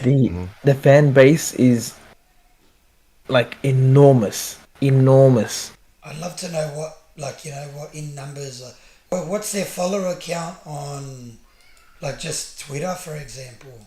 Let me have a look at that. And I think on LinkedIn they're sitting at 110,000, I think. 2.4 million followers on the Bethesda.net. So that's just their Twitter page. 2.4 million. That's No, I got my no, I got my notifications turned on for Bethesda, so I yeah. can get those that Star And Wars news as soon as they announce it. and Bethesda Game Studios 1.7 million. Wow. Wow.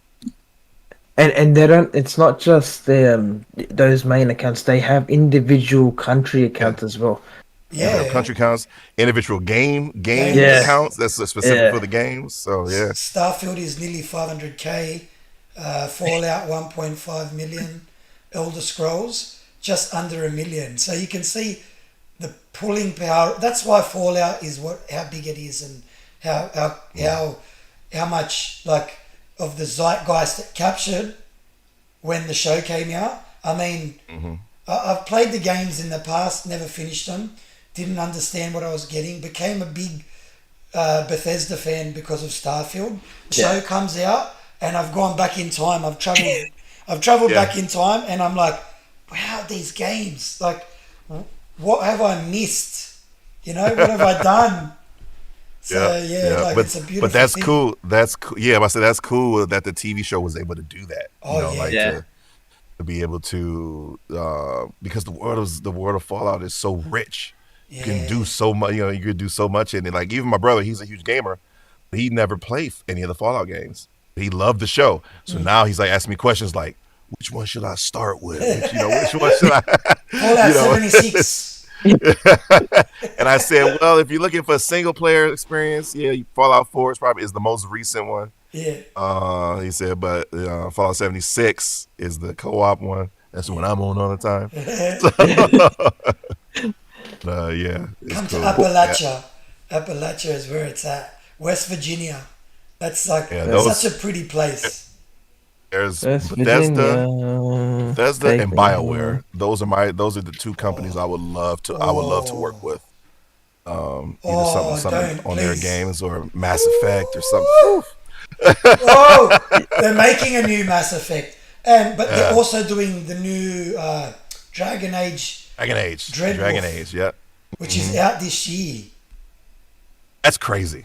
Which is crazy. And Like, we got Matcha Visuals in the chat saying Fallout 3 is my childhood for real. Man, honestly, I feel ashamed that I didn't play it when it came out, or that I didn't.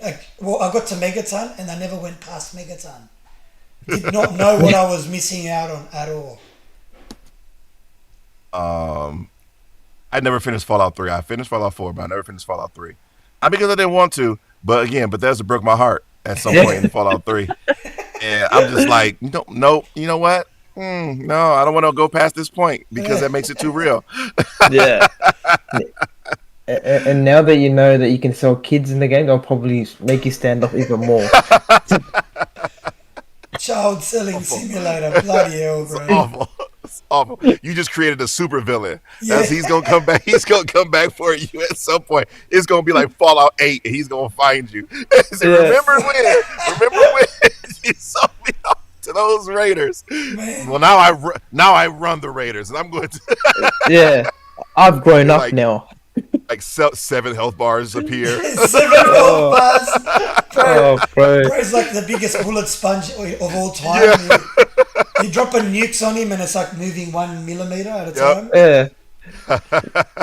It's like Kratos level threat, man. Yeah. Yeah. These guys are regular humans, but they are taking bullets. They're eating bullets like cereal, Do man. you know, it's funny we're talking about that, but this is what pushed me into modding.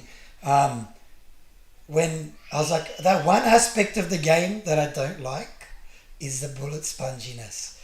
And the first mod I downloaded was a mod about combat overhaul in Fallout 3. Oh, and aim down sights because it doesn't have it in Fallout 3.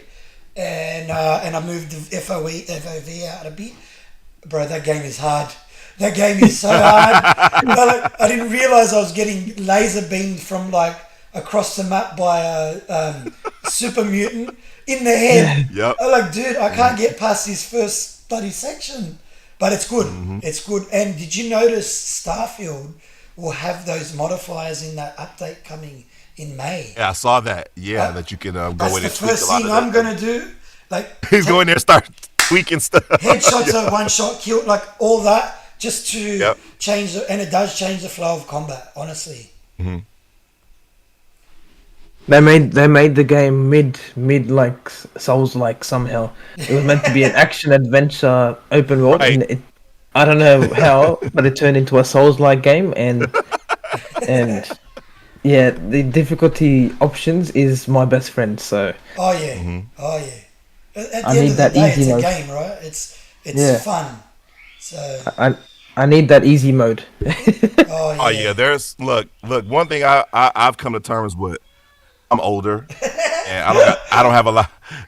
I mean, that says it all right there. But I just don't have the time like I used to sit and like get good. grind and sweat. Yeah, sweat these games. So I'm just like, I just want the story. I'm gonna play this. I just want the story. I don't need to die 10 times in the same spot. Yeah, Easy, easy mode. Like, Yeah, as long as easy mode doesn't make me miss out on any of the the story or the yeah, overall beats. I just want to enjoy the story, man. I don't have time for this. Like I'll start out on normal, but I remember playing Jedi Fallen Order.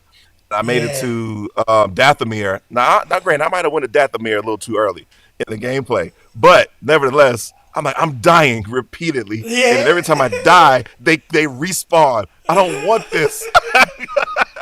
Easy mode. I want my lightsaber to just cut people in half. Oh, yeah, if they all they have to do, all any game has to do is have modifiers like gameplay Hmm. modifiers, where if you want it hard, have it hard. But if you want your Right. damage to be better, have more of an impact, let me have more of an impact. Does it affect the next person's gameplay? Nope, Absolutely not. not at all. and, and what doesn't help on top of that is Bethesda's save points. If you're in a point where you're about to die, and they all of a sudden the game saves, you're in a loop. Yeah. You gotta keep dying. Like you better hope you got a save that's not too far back, because Oh, otherwise, like you said, you in that loop and you're gonna die. Like if I go back, that's like 12 hours of gameplay. That I Gerald, Yeah. got. I've done that. I've done that by PTSD simulator right now. Yep, Honestly, yep. and it was happening to me in Fallout 3. I was in that like Springvale school, whatever it is, coming out of Oh the door, yeah. getting headshot, coming out of the door, getting headshot. But the luck of Bethesda games is NPCs aren't always in the same spot. Sometimes they can be in another spot, and you can kind of run away. But you've got Mystical Tomes in the chat saying, I don't have time for 40-minute combat sessions. I need to know what happens next. Me too. Exactly. Me too. Exactly. Yep. Yep. I got well, I ended up finding a loop where I can get myself out of that type of situation. Only for Starfield, because Fallout that's difficult. Starfield, if I'm in a situation where my save point just keeps getting me killed, I instantly, as soon as I get into the game, I pause it. Fast travel to another planet. Yeah. And all the enemies are like, where did he go? Where did he go? Yep. That's Sure, cool. Oh man. man. It's Bethesda, man. They have gems coming out like left, right, and center. Even though they come out in the first stage, it comes out a bit buggy, but you gotta love their work. They come out with Yeah, I love gems. their dedication to their games. Like you Yeah. have some games will come out and then if they're not a huge success right out the gate, then they'll just get abandoned. I've had that happen to some of my favorite games Yeah. and heartbroken Yeah. with it. So, but I'm always glad, like said certain. I know it's money and then there's a lot of things, but not everybody has that luxury to be able to do that. But I love watching games evolve past launch. Um, You and know, you I, know, I'm it's I, I'm a sucker for underdog stories. So especially like if a game came out and it wasn't up to par, but you can see the potential there, I'm gonna stick with it. I might yeah, take a break from it, but I'll yeah, be back. Like I'll be back once once things are 100%, man. And we should understand that when devs go for a vision, which is like if you listen to Todd Howard speak, their vision is giving you a sandbox with a story that you can follow through, but you can choose your own You know, like it's like a role playing game, a true role playing Mhm. game. You know, they like to give you a wide, you know, variety of options, and it's a beautiful thing. But sometimes it doesn't always please the whole world. And Mhm. Starfield's been copying it as well. But one game that did that, where I saw come back, and I was like, wow, it's possible, was No Man's Sky. You know, Yep. they stuck with it, Yep. and the game just grew. I mean, it grew to something I'm not too crazy about, but I see people playing it these days, Right, and that's the thing. and And they're that's the happy with thing. it. It's like we as gamers and consumer general consumers, we it's okay to say it's not for me. That's okay. That doesn't mean it's a horrible game just No, because you don't like it, right? that's right. Yeah. So like you said, No Man's Sky. I didn't play No Man's Sky when it first launched. No, I did. I played it when it first launched. I'm like, oh, this is cool. It has potential, but I put it down because so many other games to play, right? And then here we are when they came out with the big update that literally changed the direction of the game. That was a beautiful thing, man. It's like these devs, they're artists, man. As artists, it's impossible to please everyone. Yeah, First of all, that's impossible because artists objective. All they're trying to do is get they have a vision, and they're trying to execute that vision to the best of their ability. Under time constraints yeah, and corporate, back and forth and all this type of stuff. No one sets out to make a bad game. I don't understand. People have to realize that no one sets out to make a bad game. no, And so to see, especially a small studio like that, that worked, Hello Games, hello, that yeah, worked on No Man's Sky, yeah, yeah, to Yeah. see them finally get to their vision that they had, whether it's for you or not, that's a beautiful thing, and I applaud that. I applaud that with No Man's Sky and with Warframe. I've seen the same thing happen with Warframe yes, sir. when it launched, and they turned that whole thing around. Here we are, what 10 something with Warframe is like celebrating their 11th year now, Yeah, yeah. and it's completely different than it was when it launched. Mind you, it's a very Uh, good game. Very good game. Like, yes, it is. oh, Yeah, the combat. You go from slicing people to shooting people. Like, what game yeah. gives you that freedom to There's do no that? fix yeah, to be able to do that. Freaking Space Ninja, like Space Ninja, yeah, in every sense of the word, yeah, right? And then it has this amazing storyline underneath all of that, right? And a yeah. lot of it takes some time. I really admit it does take time to get to that part of the game. It When you does. do, it's like, oh, chef's kiss. Like, I did Yeah, not see this coming. This is freaking epic. yeah. And like I said, and the community with those games are, and like Fallout 76, same thing with Fallout 76. Like, that community is awesome. The Fallout 76 community is super awesome, super helpful. And not to toot my own horn, but Sandrock, Sandrock, the My Time at Oh Sandrock yeah, community, they're amazing like that, yeah. and we're about to release a multiplayer this Oh, summer, for that game. So that's going to bring so many new people into this Oh world, yeah. yeah. that we're Me in. included. I was So like, this I'm game would be excited. so cool as multiplayer. Yeah, Wow. Yeah. yeah, and they've had multiplayer like test sessions, but yeah, they officially announced. I think it was last month during the indie showcase, that multiplayer co-op is coming, That is so cool. and cross platform. So cross, Even that's better. another huge thing. That's another Oh, huge thing. It's like oh. I feel like everything should be cross platform at this point. At this Like, point, Yeah. it shouldn't matter what's the console you on.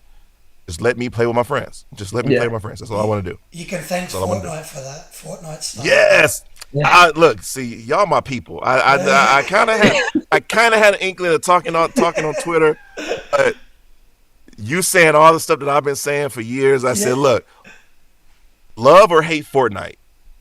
Fortnite has forced a lot of great changes in the gaming world, Oh yeah. Yeah. and that crossplay, it was one of them. Like they showed how easy it was. Like, we Yeah.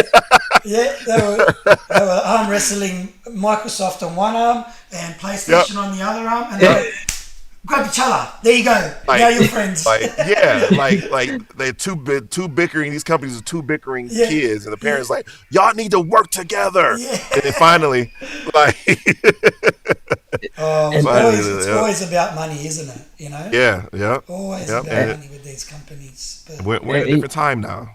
oh, You know, it's funny that they did it quicker than Call of Duty did it with yeah. what was it? Yeah. And it's Yeah. I think the Call of Duty franchises they are more like they should have been able to get this done earlier because they would have had way more money than what thing would have had. But now in this case, these guys are the pioneers of cross-platform play, like for online mate. Like how on earth, how would you be able to pull that off? Now you've got Fall Guys and all these other games coming out with cross-platform play, and wow. Out of the box. I joke with people. I said Fortnite is our Ready Player One. That's what that is slowly becoming, and I'm here for it, man. Like I play Fortnite with my kids, and you know, thank God for no builds because this guy sucks at build.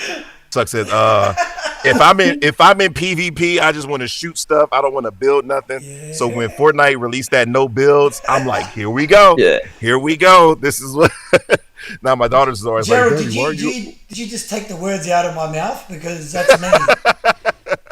I'm just like, I just want to focus on combat. That's what I'm here for. I don't want to. If I start shooting somebody and they build a whole giant tower, I'm done. I'm going away. Like, no, I'm good. But yeah. So, and like I said, all the properties that Fortnite's able to get: Star Wars, Marvel. Crazy. Now they're doing anime, Dragon Ball, and Airbender, and all this kind of stuff. Ready Player One. Yeah, Like, all they need now is give me a few more modes. Give me some more modes that you know. I don't feel like playing Battle Royale all the time. Yeah. They just did the Lego thing, which is great. Survive, you know, just give me a few more modes where I could just go in and meander, and then on top of that, let me create my own character, and then like instead of I'll still buy costumes or whatever you want, but Bro. ready. Hire this man. Because honestly, imagine, I'm sure their pipeline. So what these companies do, because they want to have longevity, they could give you everything at once, but they go, oh yeah, 2024 is this, and then 2025 is this. We want to be around for a long time. Now we got Fortnite, we got Battle Royale, we got traditional Battle Royale, we got now no build Battle Royale. Now we got Lego Survival, and then racing. They got racing now, and basically Rock Band. And we can use our old school guitar Rock Band controllers and guitars. I've played it. It's good. It's actually good. Yeah. So I'm just like, look, just keep it coming, man. Like, and like I said, it shows a lot of. For Fortnite is very in tune, in my opinion, with their player base. And you can't say that for every studio, but the people behind Fortnite, they are on it. They're on it, and I can't blame them. I can't fault y'all, man. Y'all. Well, they actually they did the first, like, what I would suggest is like the first truly living story that it evolved, and the world would change, and then there's a flood now there's water everywhere. Chapter 2, like, this is the end of Fortnite, but then it starts again. Epic, it's funny because they were so small, like, and it's like it's a big come up story for themselves. They're partnered with Sony now to do stuff, and they've got Unreal Engine 5, and they've got this living, breathing organism of a game over here in Fortnite. Like, it's pretty mind blowing to see, like, that's what gaming is in 2024. It's no longer buying a CD and that's what it is. And I have my 3-year-old coming to say hello. Look, this is like a horror moment. I was waiting. I'm like, I hope at some point I'm going to see a child's hand because his door is opening behind him, and I don't want to see this live on stream. So yeah, live execution. Like, He's no, turn around, turn yeah. around. I don't even care anymore. It's like if the door opens, I know something's gonna. I'll do it Yeah. live on stream. I'll just give up. Um, I'm surprised my girls haven't come down here yet. Usually at some point they'll be like, okay, what I'm doing. I'd be in a recording say, Daddy, can I have a popsicle? Like you just walked past a whole other parent to get down here to ask me about a popsicle. that's funny. I should have warned you, man. I should have warned you. We got our secondary guest. Yeah, It's like, Uh, yeah. yeah, he's a reoccurring guest every week. yeah, Um, bro. Nearly every yeah, episode, eh? yeah. Honestly, Nah, at the but it's start I good. was It's like, good. "Get out!" Now I'm like, "Oh, whatever." Welcome You, in, you, you got- know. you got It's part of the matcha. show. You got Yeah. matcha saying so adorable. Well, that's good. Eh? We can win subscribers over. Yeah, Which reminds me, yeah, don't forget to.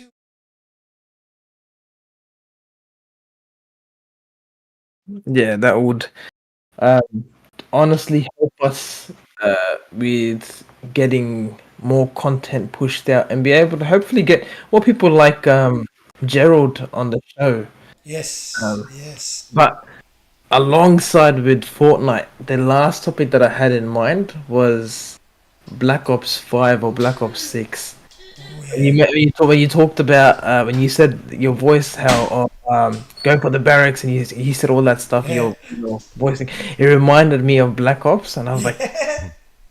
oh, I gotta bring that up. I gotta bring that up. We we're gonna have to tee it up, boys. On Yeah. that, Black Ops 6, yes, sir. we're gonna have to tee it up. Yeah, Rumored I'm to down for that. be open world, single player campaign. Yeah, Yeah, open world. Mhm. Yeah, open world. And that's And I that's think another. yeah, I think I was saying something about that you can. This might have been in my head. I don't know, but they mentioned that you can in the open world segment where you're doing the campaign, you can pick up items in the campaign and it will immediately transfer into multiplayer. the multiplayer. Yeah, I think you're right. Or because, I mean, you can in DMZ, if you steal a I'm gun gonna say in yeah, DMZ. So yeah, why yeah. not? You extract with it, you got it. Yep. Mm, So they already experimented with it, so that would be mm. cool. Ooh, to be in a Call of Duty game, that's another one on my list. Oh, man. I could Yeah, see that. we need. my brother's huge Call of Duty fan, so he's just waiting. He's like, look, if you ever book that, let me know. I want to Yeah. know. Let me know. I won't tell nobody. Because a lot of the games I do are so far have been RPGs.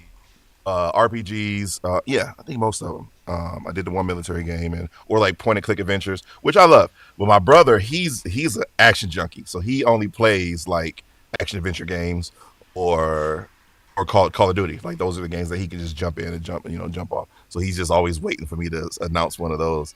Yeah, Like he brought my time at Sandrock, just because obviously because I'm in it and that to support me. But every time I tell him about I just booked this new game that's gonna be coming out soon. He's like, is it RP? What is it? Is it RPG?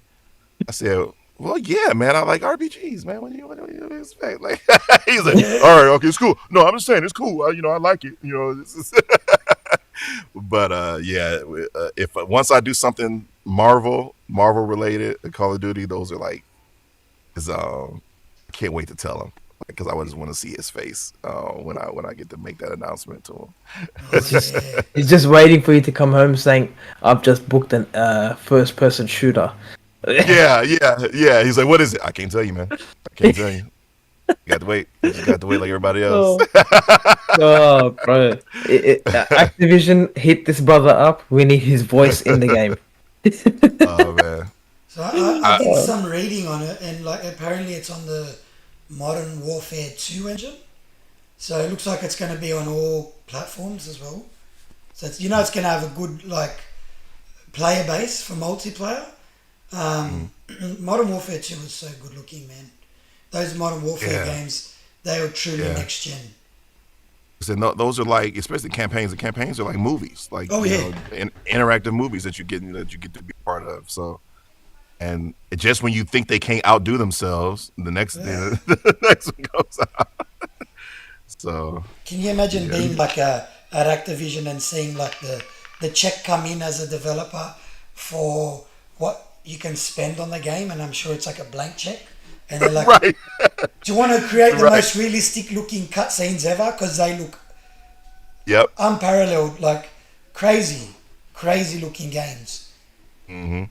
I think you had a Gerald had a question from Matcha saying, "Does Gerald want early COD fan art? I can be on it as soon as possible." Ooh, yeah. Yeah, yeah. Oh man, Look, that'd be amazing. I love the fan art community, man, and they've done so much amazing work, and just like gifted me with so much fan art for Justice. My time at Sandrock, they've done like mashups because they know, like I've done like live signings and interviews like this before, so I'm a huge geek. I talk about everything I like. So I've done they've drawn my character from my time at Sandrock as a Ghostbuster. They put him in Back to the Future, and or all these different kind of mashups that you never would have thought of. But true, yeah, I'll take some, yeah, Call of Duty fan art. True. Yeah, man. The fan arts, man. And honestly, when if I ever get told that I'm gonna give you a fan art for this game, I'm all into it. I don't care what game it is. I'm all it's in. it's this beautiful thing, man, that somebody took time out of their day. Yeah, I'm an artist too, and in my spare time, I don't have much time for it as I used to.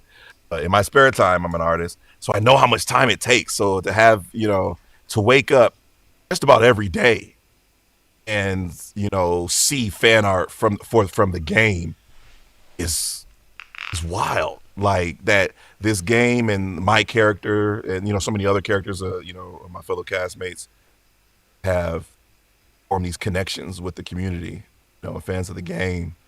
To the point where there's like fan fiction and there's fan art and all these stories that people because I didn't know that my character was going to be romanceable when I first booked this role.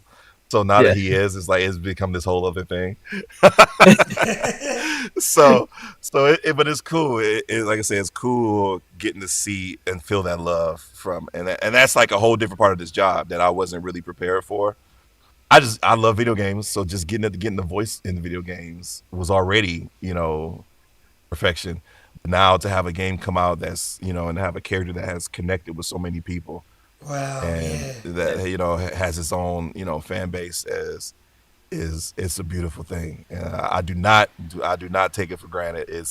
I interact as much as I can because like I said these are people who love the game. They love the character that I voiced, and so I say it's an honor, man. It's a privilege to be able to do that, to be able to interact with fans, to be able to do shows like this, to come on these shows and chat. Like you guys, both you guys are in Australia, right? You both are in Yeah. Australia. That's So neighbors. like that's why. No offense, but I'm never coming to Australia. I don't like spiders, and I seen the spiders that got over there, so I'm cool. I'm just like, you know what? Gerald, Y'all, I'll add I a swear, little it bit of seems like fear. I'm it not. seems like everything there tries to kill y'all. Oh, Yeah. bro, you can't even go to your letterbox without, like, putting on a bulletproof vest, bug spray, and no, honestly, Yeah. there's flying spiders. Okay, like if there's some kind of storm, it picks them up into the sky, and then you'll just see spiders falling from the sky. Yeah. See what you just described my worst nightmare. Yeah. That is my worst nightmare. Oh my god! Like I see it, and I see it from the pictures, and it's this beautiful place. Every time I see somebody on TikTok or Instagram or something, you always see these giant insects and lizards and all this kind of stuff. I was like, that's just every day for y'all. Like, okay, Yeah. like that's cool.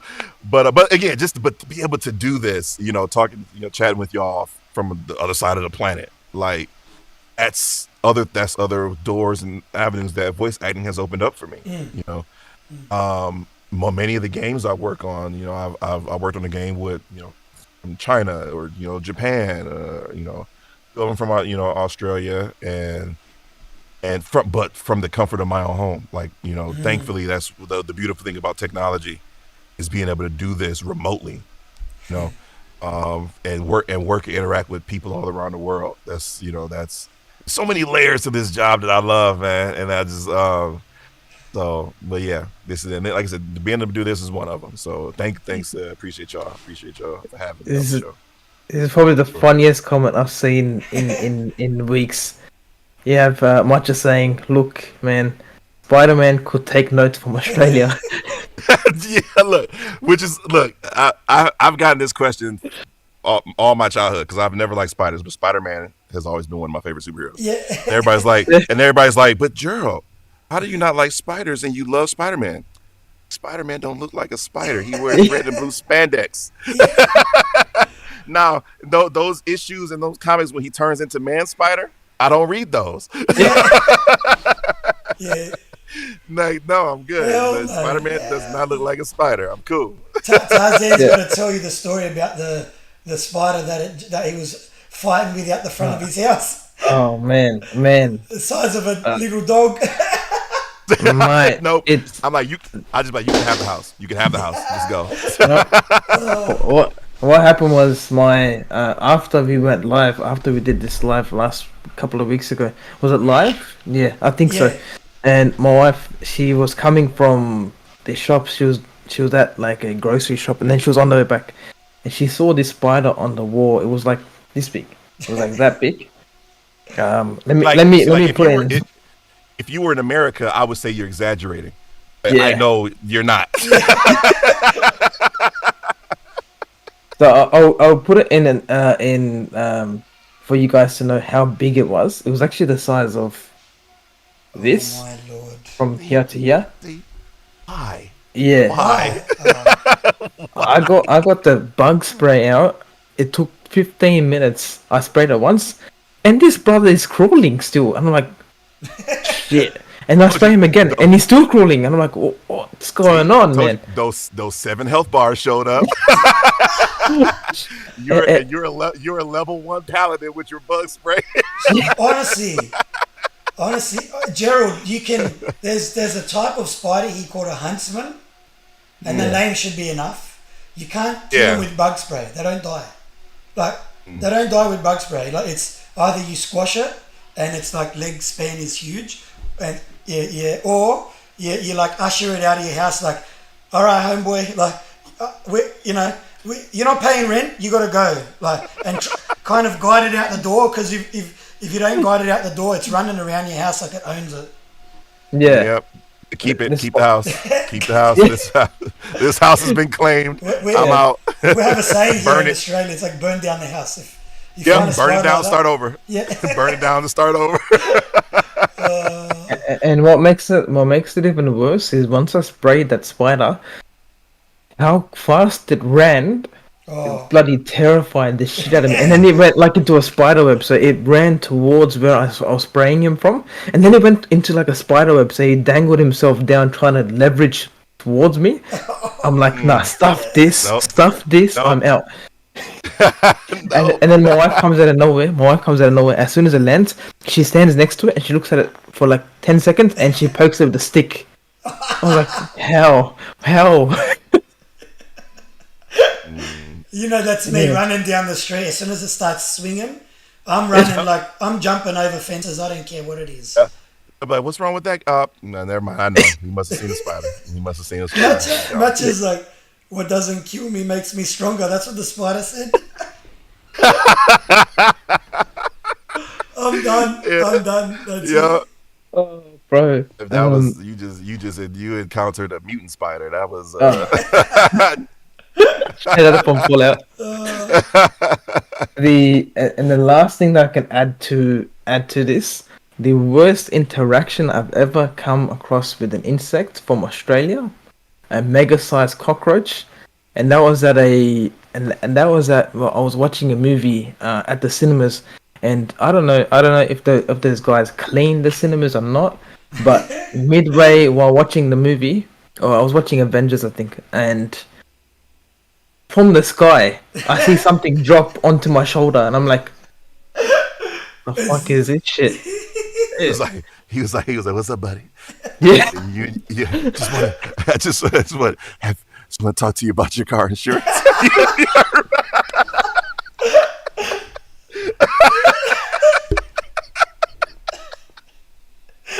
If a cockroach talks to me, I'm passing out. I'm passing out from fear, bro. Oh man. I hate to interrupt your movie, but call about your car's extended warranty. Oh man. Oh, bro, my jaws are locking, bro. Oh my god. That's the best. You got Matcha saying, "Can I have a bite of your popcorn?" Right. That's the funniest. Oh, bro. Man. And it doesn't make it even better because once I swatted the cockroach, I thought it was a normal cockroach, right? I swatted him, it was all good. I see the brother flying, bro. Yeah, I they was got like, wings, some of them.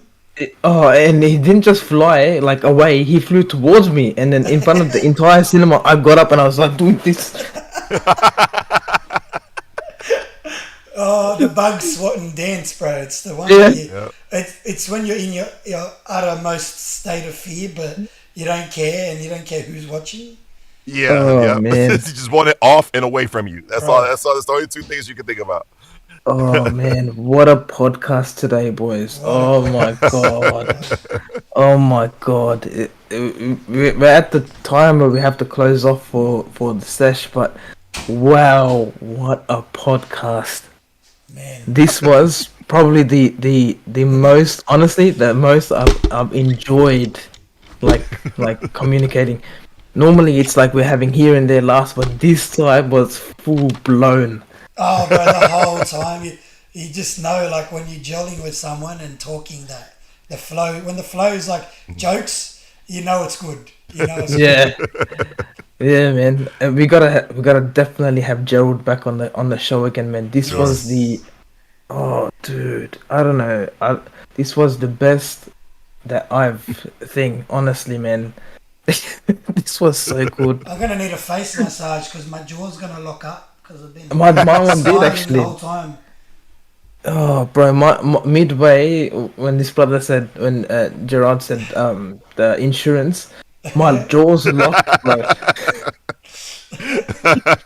Midway, you see me doing this, I'm like, oh man, oh boys. Just know I'll shoot you a message, and all it'll say is, "It's time. I can talk about it," and that's when you know that I can finally talk about the project that I can't talk about right now, and then I'll come back.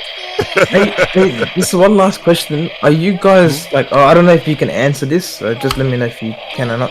Are you guys gonna potentially do like a early access thing for the game? If you guys do or not? For the new game, my man. Yeah. The new game. I don't know. I can't say. Yeah.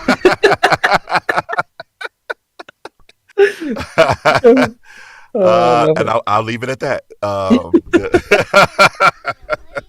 I love it. I love it. I will say they have some exciting things planned for launch and announcement. So yeah, When it launches, hopefully we get you back on the show as soon as we get the launch date and the announcement. Everything. I want you back on this show. Spill all the beans. Yeah. Yeah, I can't wait. I look forward to it for sure. Boys. But anyways, we might end up ending the show. I think Ink has a couple of things that he has to do. I have a couple of things that I gotta do. Yeah, I love it when you look over to the wife. Yeah, she's a lion. She's like, yeah, she's like, yeah, you do. Yeah, you do. Hurry up. Wrap it up. You gotta fold those undies. I hear y'all laughing and stuff over there. I'm gonna need y'all to wrap it up. Come on, we got She's doing this. Yep. She's like, do this. I love it. She's the wife. She's the manager of this household. So if she says, unfortunately, boys, I gotta go. Yep. We know. Oh man. Today was the best. Like we had all our other guests. They were absolutely amazing, but this was definitely something that the enjoyment from this conversation was Yeah, surreal. It was yeah, actual gamers talking about games, man. yeah. It was a flow, Oh, wasn't it? It was a flow. oh, loved it, We loved it. just want to say thank you, Gerald, for coming on and spending time with us. I know it's a Saturday night for you. You could be doing a million other things. You took a chance to come out and hang out with some people, and man, we truly appreciate it. And we'll be watching every one of your moves like hawks, ready to come in and say, "Are you ready for your insurance? Right. We've got an insurance plan for you." And Yeah. it's Third party Oh, comprehensive. man. Yep. Yep. Actually, one Sure. last thing before we wrap it up. I did this the last time with Infinite Umbra. We need you to say something. We need you in your voice to say. I'm not gonna say the last one. I'm gonna say this is gonna be a completely different one. We need you to say, "Luke, I am your father." oh shit. Let's see. Luke, I am your father. Lando, is that you? Lando, what? Lando is Luke's daddy? Damn! That's so good, man. That was so good. Oh, wow. But anyways, boys, I gotta cut it short. I'll talk to you guys very soon. I'll message. Is it Gerald or Gerald? Gerald. Gerald. Yeah. Awesome. I'll message you. Soon. Now that we're mates, I'm gonna start sending you gifts. Yeah. So don't block me or anything. Um, but anyways, guys, this was amazing. I'm Definitely. about to fall into a deep coma because I couldn't sleep the whole night. So yeah.